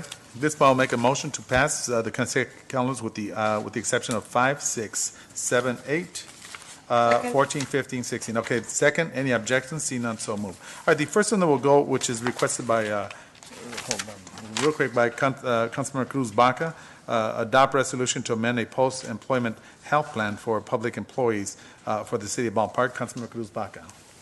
Yes, I would just like a clarification. I know that this is something that the employee pays into, but I have a question. If it's going to, if it is part of something that is purchasable and long-term upon retirement, will that affect the city paying that out as well?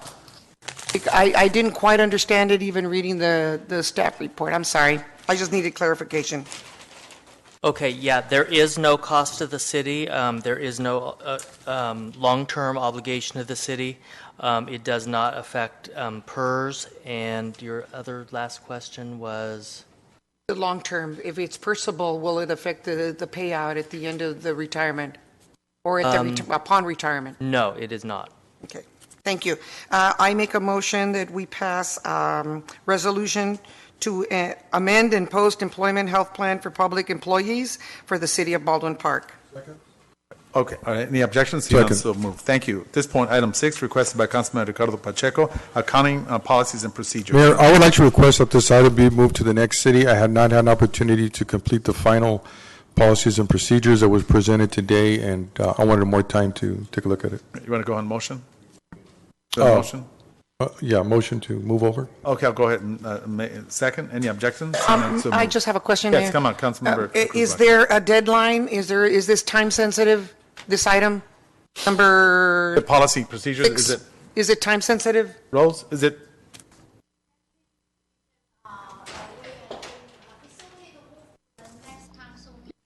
Okay.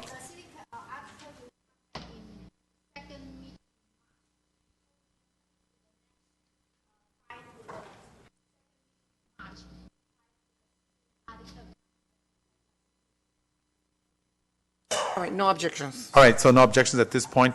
We're going to go ahead and move with this one. All right, so which is, what item was that? That was 6. 6, okay, all right. So thank you very much. There was a motion second, no objections. Item number 7, which is a Dow right service update, and this by Councilmember Cruz Baca. Yes, I would like some explanation, or if staff is going to go ahead and sort of, I know that we had a lot of complaints. I believe it was a couple of council meetings ago about the dial ride service, and I'm sure that all of us have gotten calls from either the adult school or somewhere where they don't pick up people in a timely manner, or the bus or whatever, the shuttle breaks down. Are we going to, my question is to staff, is that you, Shannon? Maybe Sam? or Manny. Yeah, you can address the question to me. Okay. And also, I have brought David Lopez, who is our transit operations manager. He deals mostly with the transit service. Okay, my question is, is this to sort of look into other options, or to see what would be available through something that we might have within the city? What is that what this is? Well, this staff report addresses some of the concerns that were brought up on that January 17 meeting. Right. Subsequent to that meeting, we met with the resident who had concerns, and we have also met with the transit operator and their vice president. So this sort of gives you an overview of what we've done so far and what we plan to do.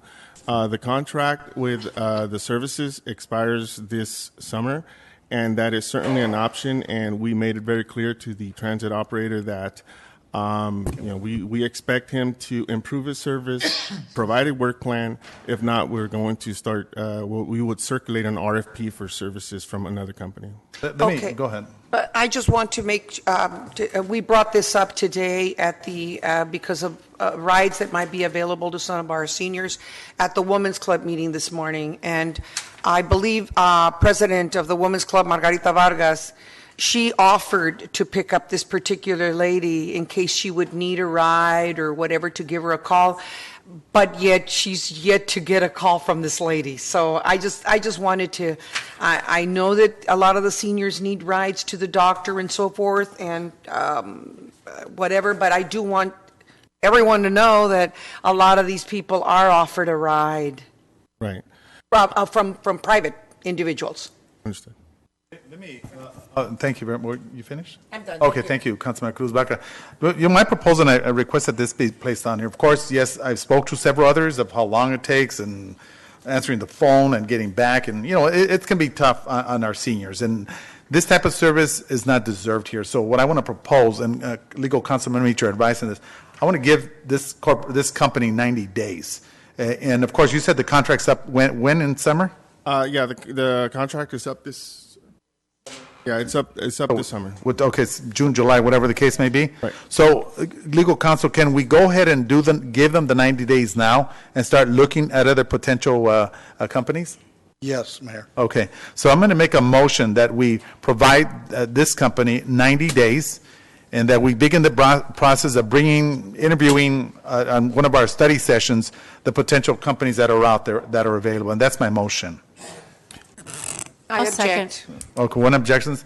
I'll second. Second, okay. Madam City, excuse me, we could have a roll call? Can I just Yes. make a statement? Yes. I'm sorry, I'm confused about That's fine. what the motion was, but just in general, you want just to explore other options Yes. to bring to the table? Yes. Well, I just want to be very clear that I definitely want to see companies come, if that's the route we're going to go, and make presentations. And we need to Yeah. vet them very carefully. I don't want to vote on the dais without having seen any of these companies, understand what they provide and offer, because we're trying to help the seniors. We want to make sure that we're going to, if that's the route to go, we're going to replace it with something that's efficient and a little bit more responsive to our seniors. But again, I never want to vote on it on the dais. I want to just be clear that I prefer a presentation with every company coming to the table and showing us what they have. Thank you, Mayor. Yeah, thank you, Councilmember Souza. Let me clarify this. So when I'm saying providing them 90 days, so to make that very clear, what I want to make sure that we interview these potential companies, that we, whether it be upstairs or down here, that we interview them, find out the type of services they provide and the type of reference that they may obtain from other cities. So we need to look at that. I mean, can't allow this to continue in our city. We don't deserve this. This is a paid service, and I think it's just. But yes, just to answer your question, Councilman Susan Rubio, I want to make sure that it's an open so that we decide who we want. Okay? And also, Yes. I'm sorry, Mayor, That's and fine. also, and I know that there's been a lot of complaints about this company, but I also have to look at the fact that they've been here for a long time, and to give them a chance to be able to rectify or to come to the table with maybe some changes as well and be a part of whatever is going to be coming to make presentations. No, and I hear you, but I think for me, especially now the 21st century, it's all about customer service. And if you want to continue to foster a relationship with the city and contractual agreements, they should know. They should not have to wait for the city or someone to complain to them. But I hear what Councilman Cruz Baca is saying. So, but at this point, I want to make sure that I stay. My motion is a 90-day notice to the company, and to begin the process of looking for us to interview various companies. I want to start that ASAP. That's my motion. All right, so at this point, there was one of... Can I just clarify one Yes. thing? I'm sorry, only Sure. because this has been such an issue. I want to make sure we're clear on the facts. You want to issue a 90-day notice to terminate, and my question is, we haven't seen any of the other companies, and at the end of the day, we don't know what that looks like or who they are or what services they bring to the table. I don't want to be that drastic until we know what the other companies have to offer, because at the end of the day, they may end up being a better service if we can get them to the table and get them to fix whatever it is. But can we offer a notice to remedy some of those deficiencies? A shorter period of time, not 90 days, and then let's say 30 days, let's see what they bring to the table, then we offer a letter of termination if that's the case. Mayor? Yes, go ahead. I want to piggyback off of what Councilmember Rubio said. I think that they have a contract in place until the summer, let's say July, August, I believe so. June, the end of June. The end of June. That's just a few months away. I think that staff should try to see if they can rectify it between now and June. And in June, their contract is up anyway. We'll just open it up to an RFP for other companies. No, I think my concern is this. In other words, again, seniors should be treated properly, regardless. And the point that it's come to this point, shame on us for not doing this prior to send them a very clear message that it's unacceptable what they're doing. And no senior should be treated in that type of form. And I understand what they're saying, but I think that the 90 days, I still want it to come. And I believe they have a 90-day clause on the contract. Am I correct, legal counsel? Or yes, but Councilmember, Monica Garcia, yes. Thank you. I have to agree with you that we have had several complaints, and to this day, I don't think that any representative has come to this council meeting Courtesy, yeah. just to address some of the concerns. And so we are nearing the end of a contract, and so of course, we're going to say jump, and they're going to say how high, but what happens when the contract is in place, as it has been, and they continue to be non-responsive. So my concern is we definitely need to open this up. I agree with you that let's go ahead and initiate the process so that it coincides with the end of the contract, which we're hearing is end of June. And let's prepare ourselves. Let's open this up and create a competitive process so that we can get the best service for our residents. Yes, this company has served our community for a number of years, but there have been complaints that have been, submitted to us. Of course, this is not the first time. This is not the second time. This is not even the third time. And so, we do need to remedy this, but I don't think that bringing the company to the table at this point in time is going to achieve that. We should definitely look at what is the best service for our community. So I support you. I second your motion. Excuse me. You're interrupting, please. Thank you. All right, so go ahead. So at this point, I made a motion. Yeah, and just one more thing. Oh, Can yes, we go have, ahead. because we definitely want to see those presentations, can we spread them out? I know that there's a lot out there, and this is for Shannon. Can we have them in separate meetings so we have a chance to see one at a time and then ask questions and make sure that they're the best fit? I'm just concerned about having them all in one. That's my only concern. Yeah. Thank you, and I will. All right. I don't know if you have a second already, yes, right? Yes, there was a I'm second. sorry. Any objection? Yes. I just have a comment. Vice Mayor Ricardo Pacheco. Would that mean that you would start an RFP process right away or an RFQ process? Yeah, immediately? at least let's interview some of these companies that are out there, whoever's out there. I'm great. Okay. Just a question. Yes, Councilmember Because I Rubalcaba. always look at it from a legal perspective. fine. I'm sorry, Robert, I know you're the attorney. What are the legal ramifications if we start the process without giving them notice? What we can do, Councilmember Baca, is we can choose to terminate the agreement at any time with or without cause with a 90-day written notice.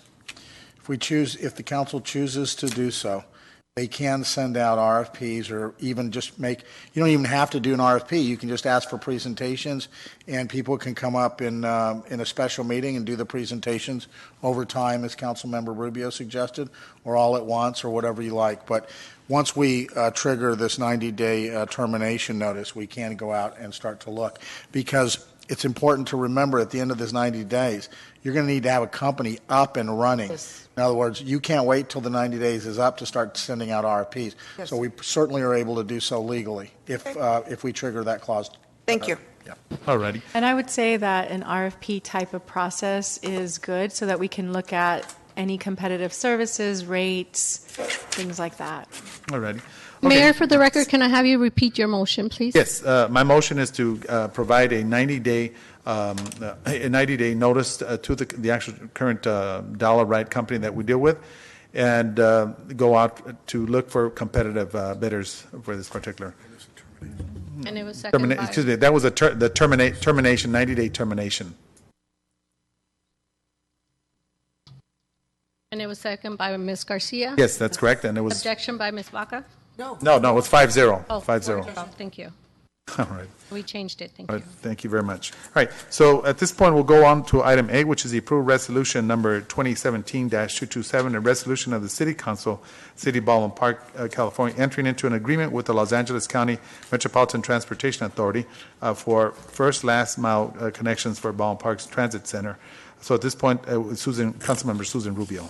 Thank you, Mayor. The reason I wanted just to pull this because, since they had the transit open in Irwindale, we've had a lot of concerns and complaints from residents that they still have to drive because they don't have transportation from the metro back home. And so I just want to make sure that people understand, what this is about and what's going to bring to the table, only because, again, it keeps coming up every time I speak to residents. So this is a grant that we're getting for $656,000. And what this is going to provide safe pedestrian railroad crossings, not on Ramona, which has been a big complaint for many years, and safe and highly visible mid-block crossing on Pacific Avenue. Again, another big concern, so I hope everyone that has those concerns know that it's coming. And pedestrian pathways from the transit center and all the metro links. And so this will help people get to the stations, metro links, and they don't have to drive all the time. So hopefully people utilize it a little bit more and we minimize, the carbon footprint in our community. So thank you, Mayor. I just wanted to point out all the things that this grant is going to bring. With that, I make a motion to approve. I'll second. Any objections? See none. Thank you. Excellent report. Mayor, Yes. I just want to Councilman piggyback Cruz-Baca? off of this. Sure. And I do want to also add and sort of bring some awareness. The city of Irwindale was also very instrumental in working with us as far as doing this first and last mile. Cool. So I spoke to some of the council members quite a while ago, and they were very interested in joining forces and doing this. Excellent. So, thank you. Excellent. Thank you. Thank you very much. Appreciate that. All right, so at this point, there was motion, second, no objections. At this point, we'll go down to item 15, which is the amendment of official police. 14, City of Baldwin Park, SB 1693, Business Improvement Tax Fund Annual Financial Report for fiscal year and June 30th, 2017. This point, Councilmember Cruz Baca. Yes, the only thing I would like to put on the table is that I had wanted, or I had mentioned, I think at the last council meeting, one of my requests was that I would like to see a business owner be a part of this committee in the future. And I wanted to see if I could please get a vote on that, because I think it's very important for a business owner to be on that committee and overlook at some of the expenses that are being done. I would like to nominate Jerry Briseño, which is the owner of La Cocinita, to be on the committee. All right. So there's. I will second that. Okay. Is there any objections? I would object. I would object because I think that we have a city council with full staff. We have a CPA who could overlook this information, and I think that I think we're enough. We're a city council. We're elected officials, and we have professional staff that could advise us in this area. All right. So at this point, there's one objection. It was moved by Councilmember Cruz Baca, second by Councilmember Susan Rubio, and one objection from the Vice Mayor Ricardo Pacheco. So at this point, I will request a vote. A roll call. The vote. Councilmember Cruz Baca? Yes. Councilmember Rubio? Yes. Mayor Pro Tem Pacheco? No. Councilmember Garcia? No. Mayor Lozano? No. All right. So the motion dies. The vote was 3-2. Mayor, So, can yes, I also Councilman, add, yes. I mean, usually with any commissions, what we want to do is we want to post application process, make it very transparent, allow and encourage people. It's nothing against Mr. Briseño, great person, and Tracy, his partner, great. But what we want to do, I think, as a practice is if we ever do consider having representation on any commission or committee, is just making it as transparent as possible, putting it out there, casting a wide net, encouraging participation, going through an application process and a review and approval process. So I think, I support what the notion that, we are elected, we have staff, but even if we were to move forward with any committees or commissions, let's make it as transparent as possible. Thank you. Mayor? Thank you, Councilmember Cruz Baca. Yes, and that would be great, and I hope that everybody follows that. But if I remember correctly, there was a time when there was a time limit at the applications for either the housing or one of the other committees, and Councilmember Garcia extended it to a friend of hers so that she could get on the planning commission or on the housing commission. So if we're going to be transparent, let's be transparent all the way and not make exceptions. And I think that that's great to open up the applications, but I do want to say that I do want transparency and everyone to have a fair chance. Okay, Mayor, I need to respond to that because whenever there has been a vacancy, I have encouraged people in this community to go to our website and to apply, whether it's for the Planning Commission, Housing Commission, regardless. The idea that I have friends that were, automatically streamlined into a position is false. It's simply an attack. And I have nothing else to say except let's just encourage the commission process, which requires an application. It requires a posting and a real review. Thank you. All right, thank you. Mayor, Councilmember Cruz Baca. I would advise anybody to look at the audio. It was when we were making the decisions for the vacancies in the Planning Commission, and I remember distinctly that Commissioner Flores was given an extension or was asked if she could put in her application. As Councilmember Garcia sat up here from the dais, she looked at her and said, "Can you put in your application?" And she sent it after the fact. So listen to the council minutes or the audio, because I'm not fabricating this and I'm not making it up. Right. Mayor? Yes, Councilman. Exactly. If there is a process, I'm going to encourage people to go through a process. And there was a posting and there was a review process, applications. We extended the invitation not to one person, but to people in this community. And that's what I think is fair. So I'll just leave it at that. All right, thank you very much. All right, so at this point, We're going over to the item number 15, which is the amendment. Oh, Mayor. Mayor, we excuse- haven't 20 voted on motion on Oh, item okay. We 14. need a All motion right, so to at this approve point, the report. is there, for item 14, right? Okay, so at this point, is there a motion? Mayor, I just want to make sure that this item is just strictly a report? Correct. There's no This other is action the items on it? financial report. Okay, because in that report, there's no action. Yeah, and if I could point out, item 21 is actually the item that would allow you to okay. appoint an alternative to the committee, so. Okay. um, Okay, move approval of item 14. I'll second. Any objections? Seeing none, so move. All right, we'll go now to 15, the amendment of the official police toll services ordinance. All righty. This, Councilman Cruz Baca? Yes, Mayor. Yes. I would like, first of all, I would like to read the paragraph, item number 15 of the amendment of the official police tow trucks. And it's, I want everyone to be aware that upon agreeing to this agreement with the tow company, it will, in summary, the above revisions would replace the city's non-exclusive franchise into one that is exclusive to one franchisee. The franchise term will be extended from 4 to 10 years without the necessity to go out for RFP. For renewal of the City Council determines that the service provided by the franchisee is exemplary.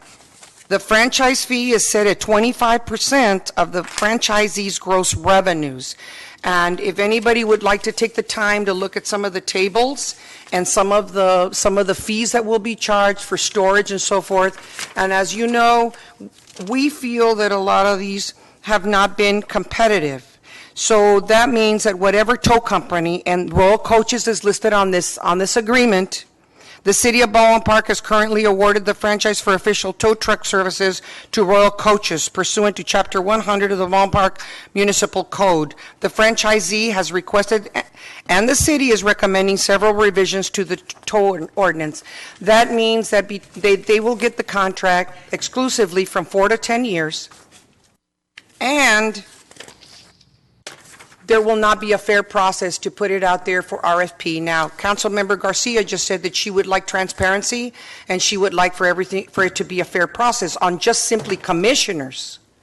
So, or people on a committee. So I say this is a very important document for our residents of Baldwin Park.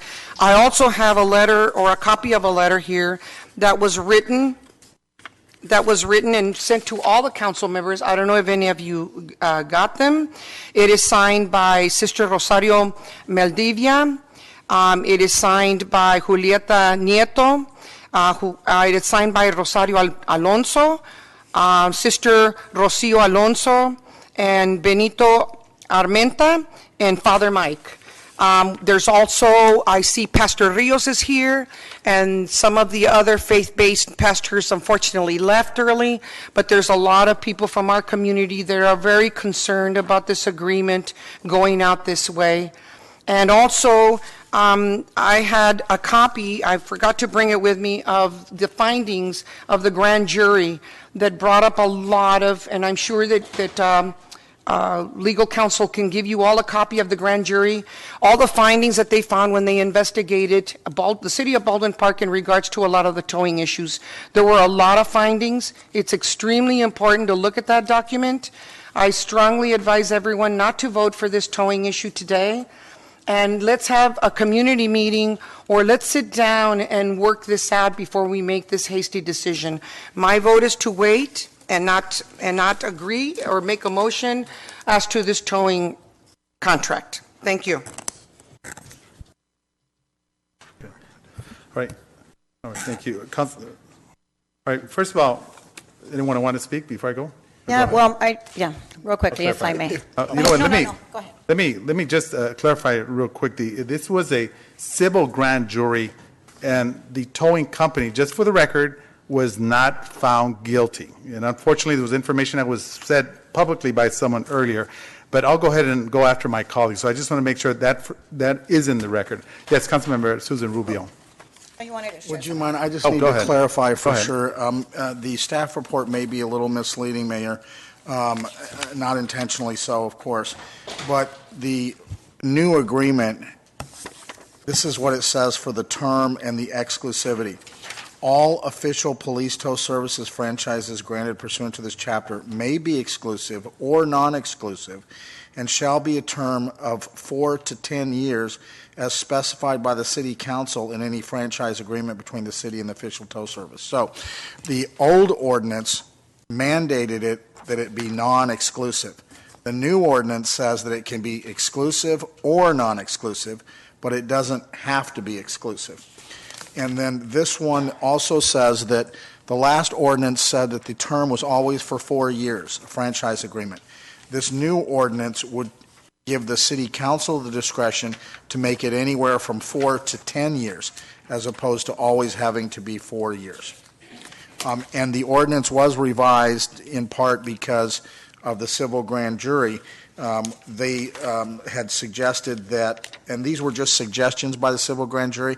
Of course, we adopted them. One of them would be that the police chief would no longer be involved in the process. And so we changed the ordinance so the police chief is no longer involved in the process. The police chief used to make recommendations and do the request for qualifications. Now the police chief has been taken out of that role, and that role is now satisfied by the city council. In addition, in the staff report, you do have 4, 5, 6, 7, 8, 9, 10 different changes that I've outlined for you. I could go over those if you like, but they're in here, and maybe probably all of you have already read them. But I could go over with if you like. No, I would like to put this item over. Oh, okay. My recommendation is to put this item over, and for me to be able at that time, instead of taking up time now, to be able to look at all those changes and sit down with you, if it's all right, Robert. And I really do believe that we need to reach out to the community and also ask them what would they like to see from a tow company. And it doesn't matter who it is, but to also see what they would like. So my motion is to move this item to the April meeting. Okay, I'll object. May I make Yes, some go ahead. comments? Okay, so I also want to just make a couple of comments. Well, first and foremost, I'm really saddened that we keep sort of breaking protocol and extending contracts that are traditionally a certain amount of years. Once again, this is one of those. It's been traditionally 4 years, and now we want to give 10 years. And my concern is it's not always best for our residents. I think we're cheating our residents in many respects. As technology evolves, there's changes and things either become less expensive or more expensive. Either way, we take our ability to renegotiate a contract and take those things into consideration. So, for example, the iPhone didn't exist 10 years ago. The iPad mini didn't exist 10 years ago. And that's just by way of example how things change so drastically, exponentially in technology nowadays. And so we want to make sure that we leave ourselves open enough to be able to negotiate things as, again, either things, services drop in price or increase. Another reason I think we should also put it off and allow the community members to express their concerns is that this has always been a hot issue. I remember 10 years ago there was a line of, I think it was 4 hours of public comments, and about 2 years ago there was another hour of public comments. And so if we do this without notification, we're going to have our residents once again upset. And again, for me, it's not about saying they haven't provided good services or they don't deserve to be in Baldwin Park. It's about breaking protocol, and then we give it to one company, then you have 10 more wanting the same exact thing. And I don't think it's the very best choice for our community. I think that, another example is a few years back, we gave a company an extension. It was given to them for 10 years. Then the neighboring cities started getting the same services, but then they started offering different incentives that went up to $5 million. And yet we were locked into this contract where we couldn't renegotiate.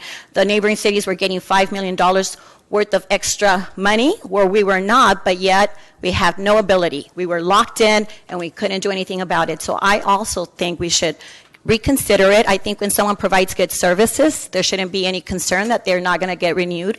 And I think that's what encourages good actors and good services. Thank you, Mayor. Thank you very much. Yeah, Councilmember, Vice Mayor Ricardo Pacheco. Well, I've read the document. This is a change to the ordinance. We're not extending anything to any particular company.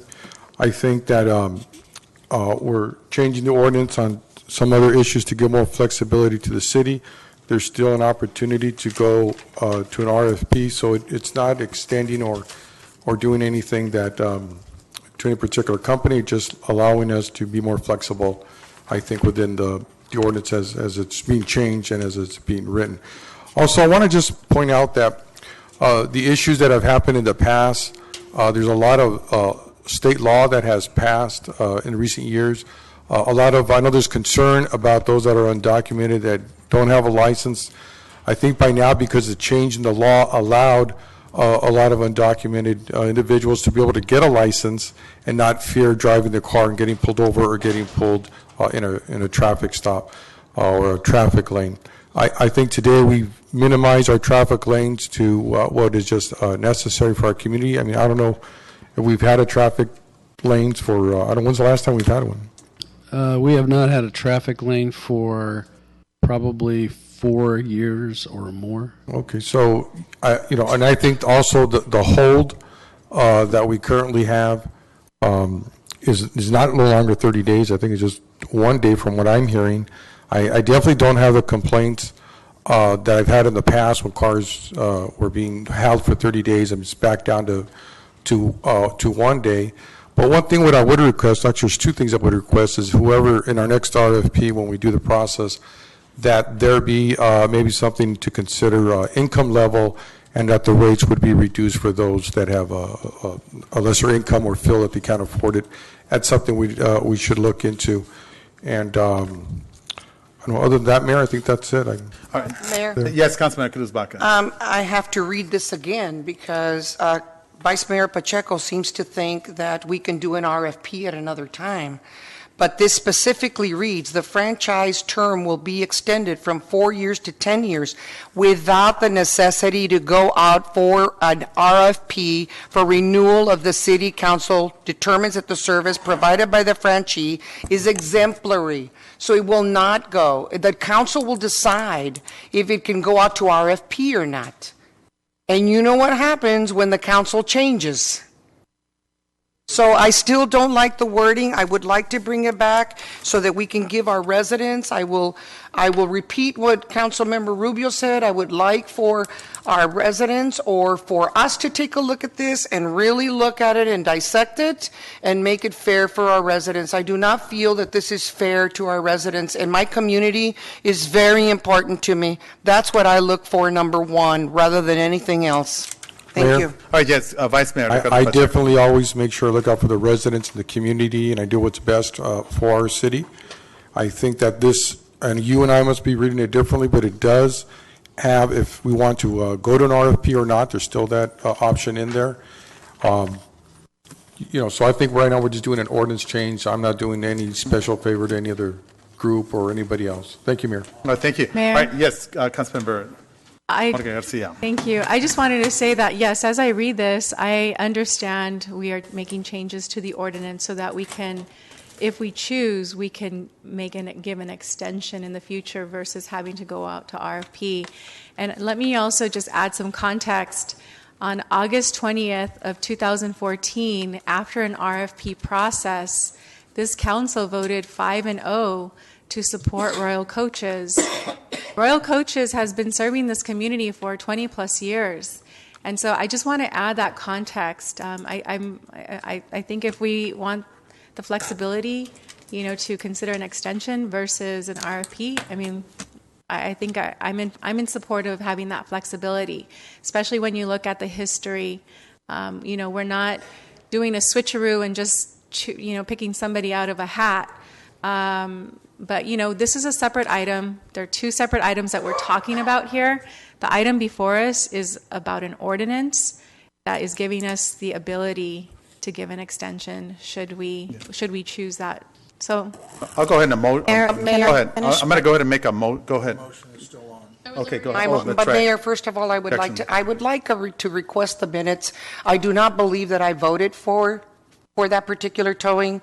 The towing problem has been an issue since like 2008, 2009, and that has always been a concern of mine regardless of what the company is. I'm not pinpointing anyone. The towing issue, yes, there were a lot of people that didn't have a driver's license, AB 60 passed, and we do not have the checkpoints at this point in time. However, there has been a lot of issues with the towing situation. That concerns me. All I'm asking is for us to bring this back to April so that we can all take a good look at this and make sure that we love what's on here before we vote for it. Right now, I don't love it, so I can't vote for it. Sorry, so at this point, let's go back. Councilmember Cruz Baca had made a motion earlier, and one objection, which is my part. So let's go ahead and vote on this one. So this is to bring this back to another city council meeting. So Can at this I point, make roll a call. comment, though, before Oh, you yes, move forward? certainly. Well, only because, even bringing up the votes somehow implies that we're, from 2012, I believe it was, somehow it implies that we're committed. That is why they come back before the council, so we can make that choice and decision once again. But I think the operative word here is that choice, the word to choose whether or not to go to RFP. So to me, that's very dangerous, and this is not about royal coaches, which I think it's been made up here. It's about just generally having the ability to pick the best companies for our community. And I didn't say they weren't not the best. I'm just saying that we need to make sure that we have the ability to come back. We just discussed the Dial-A-Right company. We just discussed how they've been here a long, long time. And we just discussed terminating their contract. What if we would have had a 10-year contract? Then we would have been locked in and not able to have any choice. Whether they perform fantastically or not, we would have been locked in. And I think it's always just good. When there are shorter contracts, I believe it encourages our community not only to work better with that company, but also the company to produce better services. Thank you, Mayor. All right. So at this point, let me go back. So Councilman Cruz Baca made a motion to reschedule for a future meeting. I objected. Was there a second for her request? There's no second? Yes, I'm sorry. There's a second? Okay. One objection, which is myself. So at this point, we'll take a roll call. So. Councilmember Cruz Baca? Yes. Councilmember Rubio? Yes. Mayor Lozano? No. Councilmember Garcia? No. Mayor Pro Tem Pacheco? No. All right. So the motion dies. It is 2-3. So at this point, I'm going to go ahead and make a motion to pass the ordinance. So that's my motion. I object. Okay, there's one objection. Is there a second? Yes, I object. Okay, two objections. So at this point, is there a second? That's my motion for the ordinance. No second? Oh, So I'm going to, okay, second. All right, at this point, we're going to take roll call, and that is, I just voted to pass the ordinance. That's set forth. Okay, this is roll call to pass the ordinance. Motion by Lozano. Yes. Objection by Cruz Baca. No. Councilmember Rubio. No. Councilmember Garcia. Yes. And Mayor Pro Tem Pacheco. Yes. Okay, so the motion passes 3-2. Yes, and for the record, I just want to say for the record that Councilmember Garcia, the mayor, and Councilmember Pacheco voted to go ahead and change the ordinance so that in the future, listen to what I read, and also I just want to forewarn you that Councilmember Rubio and myself did not agree to this. It's on the record. Yes, Councilman, legal counsel. go Mayor, ahead. just for clarification, because sometimes we need the ordinance number, your motion was to waive the first reading and adopt ordinance number 1407 by title only, entitled an ordinance of the City Council of the City of Baldwin Park, California, amending Chapter 100 of the Title Act for official police tow truck services. Just wanted to clarify that. Yeah, that is the motion. Thank you very much. All right, let me just real quick before we go on, I just want to make sure that it's understood. Royal Coaches was established in the city of Baldwin Park in 1973 by Roberto Salazar. Now, this individual fought hard. An immigrant who came here to make a reality and to be able to move his family forward, and that was very important. But I must say that when I was here in the city council in 1995, that company was not allowed to be or even participate as one of the primary companies because there were other groups here. And they were the first Latinos that actually broke through the actual window itself. Fidel Vargas was the mayor at that time. And it was important. Despite the fact of what individuals are saying here today, your family doesn't deserve it. You are a product of the city of Baldwin Park. You attended the schools, are your family. Say what people will say. There are 75,000 residents in the city of Baldwin Park. This company this company, Mr. Roberto Salazar and his wife, who obviously believed in Baldwin Park and allowed these kids to blossom through here, invested literally hundreds, if not thousands of dollars throughout the community, the schools, the churches. Everyone has benefited, and there is absolutely no doubt in that particular area.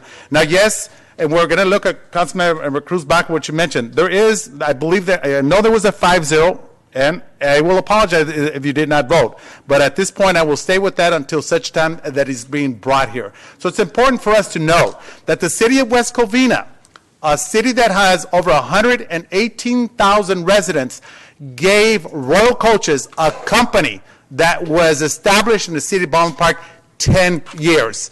10 years they have an exclusive for the city of West Covina. Now we look at the city of El Monte, just to let everyone know, the city of El Monte has its own exclusive towing service. So we as residents, and we are the elected officials of this city, can make a decision. The decision here today is to move this on so that the city council has the opportunity to make a decision, whether it be 5 or 10 years. And that's the decision. That's why we were voted to office, to make tough decisions, and they're important. Remember, there's 75,000 residents in the city of Baldwin Park, and everyone has differences of opinion, and I understand that. But to mock this particular company is wrong, regardless of what you feel. They may have done a lot more beneficial factors to this community than anything else. Let me make it also clear about the court. They were not found guilty, and that was a civil case. So just to make it very clear, they were cleared. But the unfortunate part, false accusations, you bring them up, and that's the way it works. So I just want to, say to Royal Coaches and to the hundreds of people that you have hired from this community, I want to thank you and continue that same road because it's important for every one of us. Now, Covina, just to let everyone know, City of Covina has its own, do not interrupt me, please. The city of Covina has its own exclusive, and that's Jan's Towing. There's nothing wrong with that. But I will say that I stayed here. I was here at the council when that Latino tow truck that was denied the opportunity to be a part of this great city, and it continues on.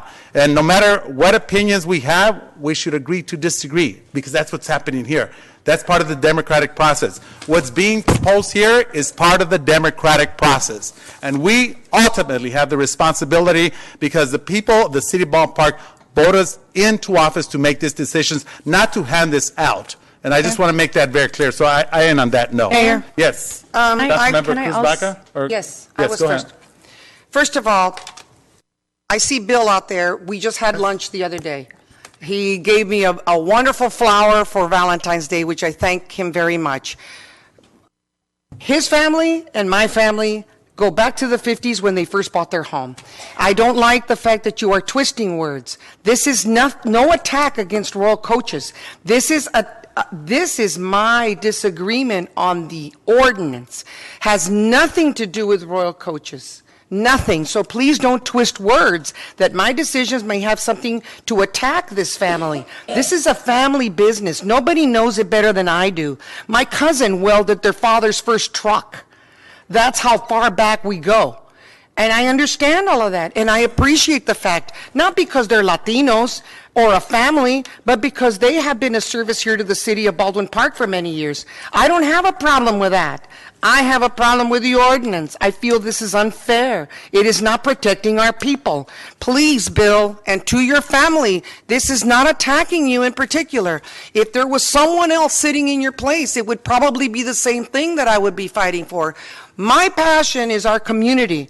Is this agreement going to serve our people as badly as they've been fighting about a lot of these things? And I say no, until I could see. All I was asking was to bring it back to April so that we could digest it. You may be happy with just looking at it like that, but there's a lot of information here that a lot of us don't understand. And maybe some of us would change our opinion by the time we look at this in April. But until then, I'm sorry. I am not attacking you, Bill, or your entire family. This has to do with the ordinance. I did not feel that this was right. So thank you. Mayor. All right, this one, Councilman Monica Garcia. Thank you. I just want to reiterate that in 2014, we had an RFP process. and all council members and the mayor supported approving the contract with Royal Coaches. That was August 20th, 2014. You can look up the minutes. They are recorded. And this is a company that has also served the city of Baldwin Park. Mayor, you said since Fidel Vargas was mayor. So just adding that context, I think it's important. And again, we took up an ordinance today. We did not take up the actual contract, but I think it's important to provide the history. Thank you. All right. Thank you. I need to say something, Mayor. Yes. I'm just a little confused and I'm a little baffled because this is an item for a contract in a business. And yes, Mayor, I also felt like your tone was a little angry and really we never attacked the family. That wasn't the intention. And Monica, this is the second time you say we voted in 2014 for this contract.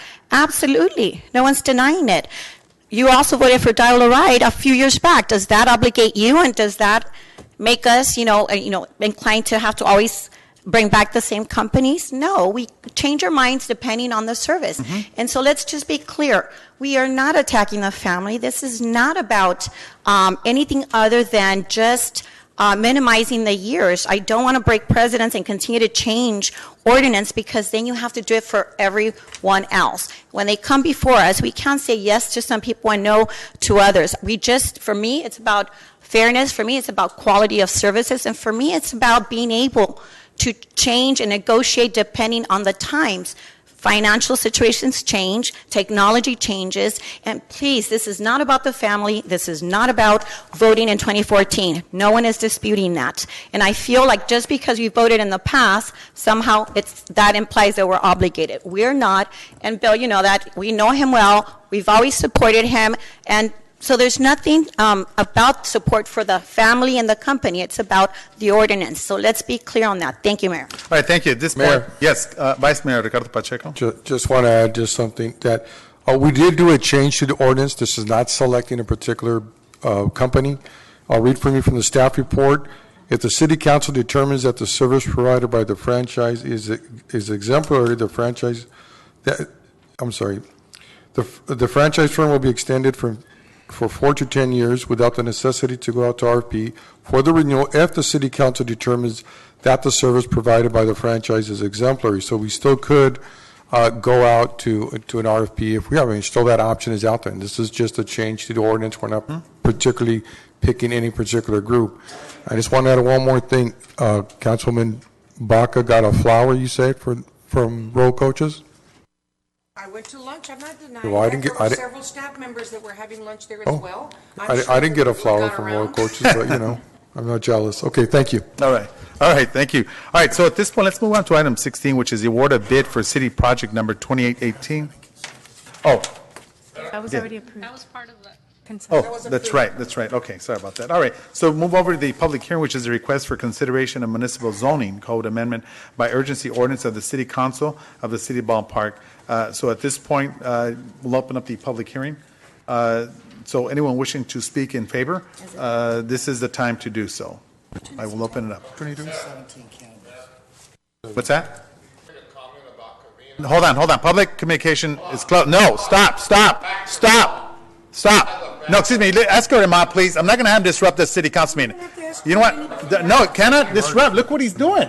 This is unacceptable. Look. You want to meet after? I'll meet with you. Okay, that's fine. We'll meet together after. Thank you. But do not disrupt the city council meeting. Cruz Baca, this is unacceptable, and you know that. This is unacceptable what he just did.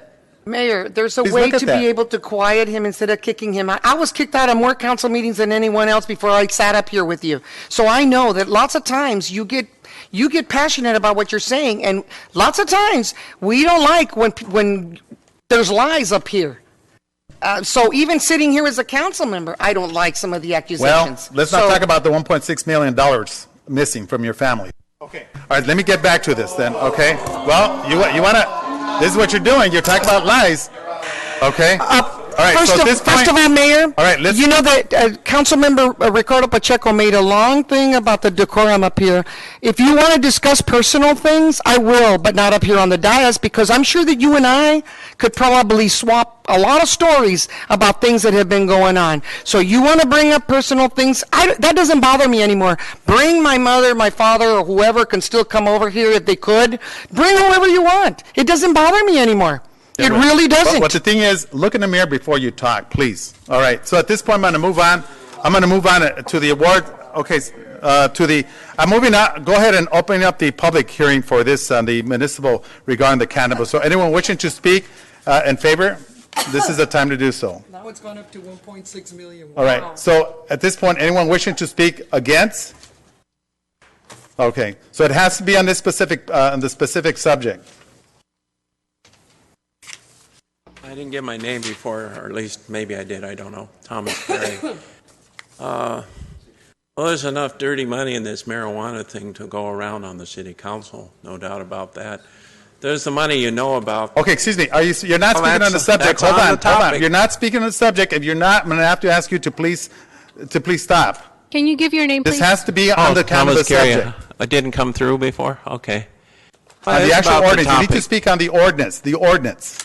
Well, the ordinance. Yes, this is not public communication. This is the yes, actual public yes. hearing regarding the cannabis on the actual ordinance. Well, I don't think you need to rush this to judgment, do you? The ordinance to have all these marijuana things here?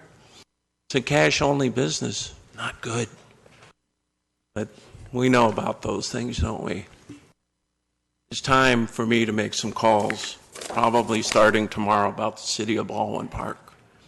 Okay. All right, thank you very much. Anyone Need else to wishing know to that. speak against? Okay, this is to speak against the ordinance. Greg Tuttle, business owner. The ordinance, for anybody that doesn't know, is so that since the council and the city attorney's office was so inadequate on the way that they did the weed thing here of telling people, hurry up, sign up for the permits, just find a place where you could lease a property and say you have a property. Now all of a sudden people are finding out we need a bigger building. We need to go somewhere else. Well, if you had done your homework and done it right and went through the planning commission and had these people pick out the buildings that they needed for the size they needed at the time, this wouldn't have happened. Now you've got an urgency to shove these businesses will be able to go all other places, but they don't have any, you're wanting the staff to approve where they're going to be instead of city council. These are drug people. This is like a liquor license. This is not something for staff, city manager, or anybody else to handle. It's city council. You handle liquor license. You say so many liquor stores in so many miles. Now all of a sudden you're going to let the drug business be wherever they want to be. And the staff will be pressured by Pacheco, Monica, and you, the mayor, on where you want your friends to be at. So this should be brought to the council for approval whenever they do want to change. But this thing here with this emergency ordinance, these guys pick their spots. And oh well, if they didn't like it, they shouldn't have picked it. And they never had a real spot to begin with. And this process that you went through by going around the planning commission was a joke. And you guys all got caught with your pants down. Now you're sitting there trying to do an emergency ordinance to make up for something that you screwed up. But you still screwed up. It still needs to go through planning, still needs to be approved, and then brought to council. You cannot have staff approve where a drug place is going to be. And your footage on how far away they have to be is wrong with the city. You need to conform with the state law. And if you don't, you're going to have a lot of repercussions on this. And you only have a small select area where these people are going to be at, and a small amount of buildings that are be able to access this. These people won't even make till the state gets done with them, and then they come in and they want to get their state license. But you people rush this through. You did a half-assed job, and now you're paying for it, and now you're doing another emergency ordinance to try to cover it up. You need to go to planning, get it done right, have these people show you a building, and they're going to have to stay in that building. But All right, thank you very much. All right, move along. Anyone else? And this is against the actual ordinance itself.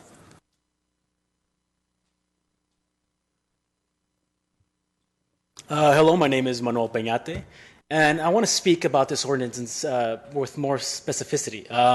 Yes, I'm against this ordinance. However, I just want to clarify.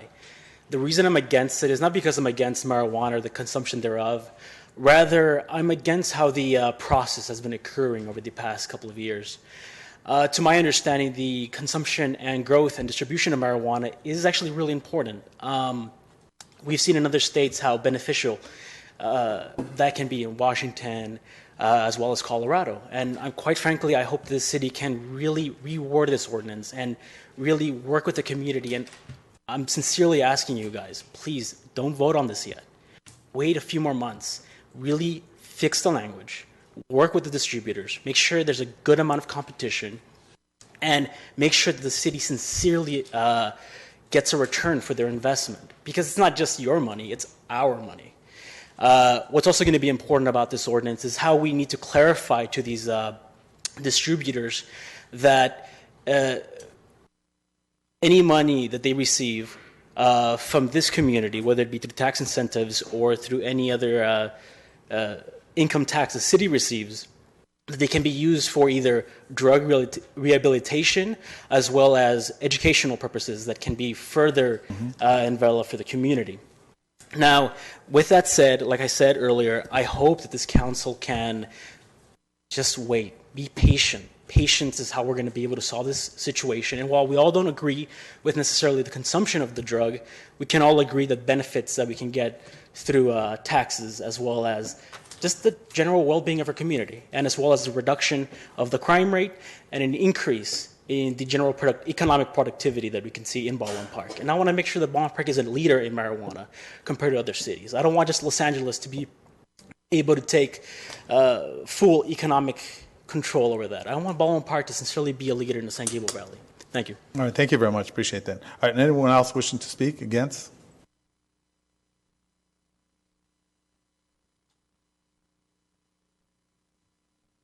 John Rios, resident. Here we go again, trying to push something down our throats, okay? Like I mentioned to you half an hour ago, those guys got their license or whatever they're going to get and everything. Now you guys want to move them and so they can decide where they want to go. It doesn't work that way. You guys already gave them license. Shannon was supposed to go check all those buildings and everything, which he didn't, you know. And that's one of the things.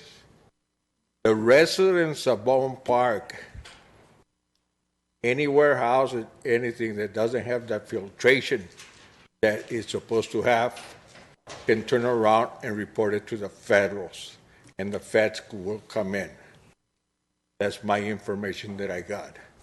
Anytime any citizens report it to the federal government, they'll come in, just like ISIS. Anybody wants to have ISIS come over, they'll come over, okay? But I'm just talking about your marijuana little adventure. Just because you guys don't get donations for your re-election, who's going to get their pockets full of money? Doing bogus contracts like Mr. Tafoya does, and he does it in his office, which all. We need to get back to the ordinance. You need to get back to the actual ordinance because you're. I am talking about the ordinance, so don't shut me up. Okay. You need to speak no, on the ordinance. I am talking about that. Okay. No, you're not. You're talking about the attorney. You need to get back on the actual ordinance because he's the one that made the contracts. Okay? Are you going to disrupt me again? Or you're going to give me another 3 minutes? Continue on. Oh, now continue on. All right. You know, all your contracts that you guys did, For the little marijuana, little things, you guys have to think about it first. Okay? Thank you. All right, thank you very much. All right. Anyone else wish to speak? Okay, if not, I will go ahead and close the public hearing. At this point, just want to... Okay. Yes. Go ahead. I just want to make it clear, all 15 of the individuals that were given the contract originally know about this ordinance. What we're doing is amending. We're not changing anything out. Like the individual that came in here who gave false information, unfortunately, everything stays intact. All we're doing is amending this little specific part. Everyone got, all 15 of the individuals that applied got a 22,000 square feet permit. Some of these individuals have a 5,000, have a 10,000 square feet facility, and what this allows them to go into a bigger warehouse that will maybe reach the 22,000. So nothing's changed, just to let everyone know. It remains as is from the beginning. Mayor? Yes, Councilmember Cruz Baca. There is a real important change. That if these people, that if the licensees want to move to another location, let's say they outgrow their place, it won't come back to the council for decision. The planning department will make that decision without it coming to the council. So you need to clarify that. That's what this ordinance says now, that that the planning department shall approve the modification or new location as long as it meets all zoning requirements and all setback requirements. And it's page 12 of the urgency ordinance 1404. So if anybody wants to look at this, I'm reading from the actual ordinance. I'm not just making this up. Mayor, hold on, allow her to finish. I'm not done yet. So I just want to be sure that the audience and all those listening know that the decision will be given to the planning department, and it will not come back to council to make the decision if this particular business can move to another location, as long as they're in the green zone. And I believe that the council still needs to take control of this and make the decision: do we want this particular business to move to another location, or are we having problems with that business that the planning department may not be aware of? So I still think that originally we had the final decision, and I think it should remain that way. Thank you. All right, thank you. Vice Mayor Ricardo Pacheco. Mayor, this is just an ordinance change, as Councilwoman Cruz has stated, that it would just change for the Planning Commission to look at whether, and typically for a lot of our different permits that we have, once the council's voted on it, like building permits, they don't come back to the council to get reviewed. They go, the planning department does, and that's why we have staff to look at all that, whatever changes are to a building, and they get to look at it. We've already screened out the applicants, and now they've got a permit, and if they want to expand, they just simply go back to Planning Commission. They're not going to get out of the zone that they're requiring. It's still the same process that they have to go through. We already set the regulations, and they have to follow those regulations. They're not going to be able to put it near a school or near anywhere else. They still have to meet the same regulations that we gave them when with the ordinance the way it is now. So having to move your building or to expand it or buy another one and expand it, and you already have a permit, as long as you meet the regulations that have already been stated forward, the building can move forward. No reason to come back to the city council. And so that's why I would support this ordinance. Thank you, Mayor. All right, thank you very much. Mayor, yes, there's one more thing, and I would like for council to please, for legal counsel to please, on page 5, which is P, letter P, it's the definition of licensed premises. But it says means the designated area on a single or immediately adjoining parcel as identified by valid street address and assessor parcel number specified in an application for a permit under this chapter, which is owned or in the possession of the applicant or licensee. But yet later on it says that they can move somewhere else.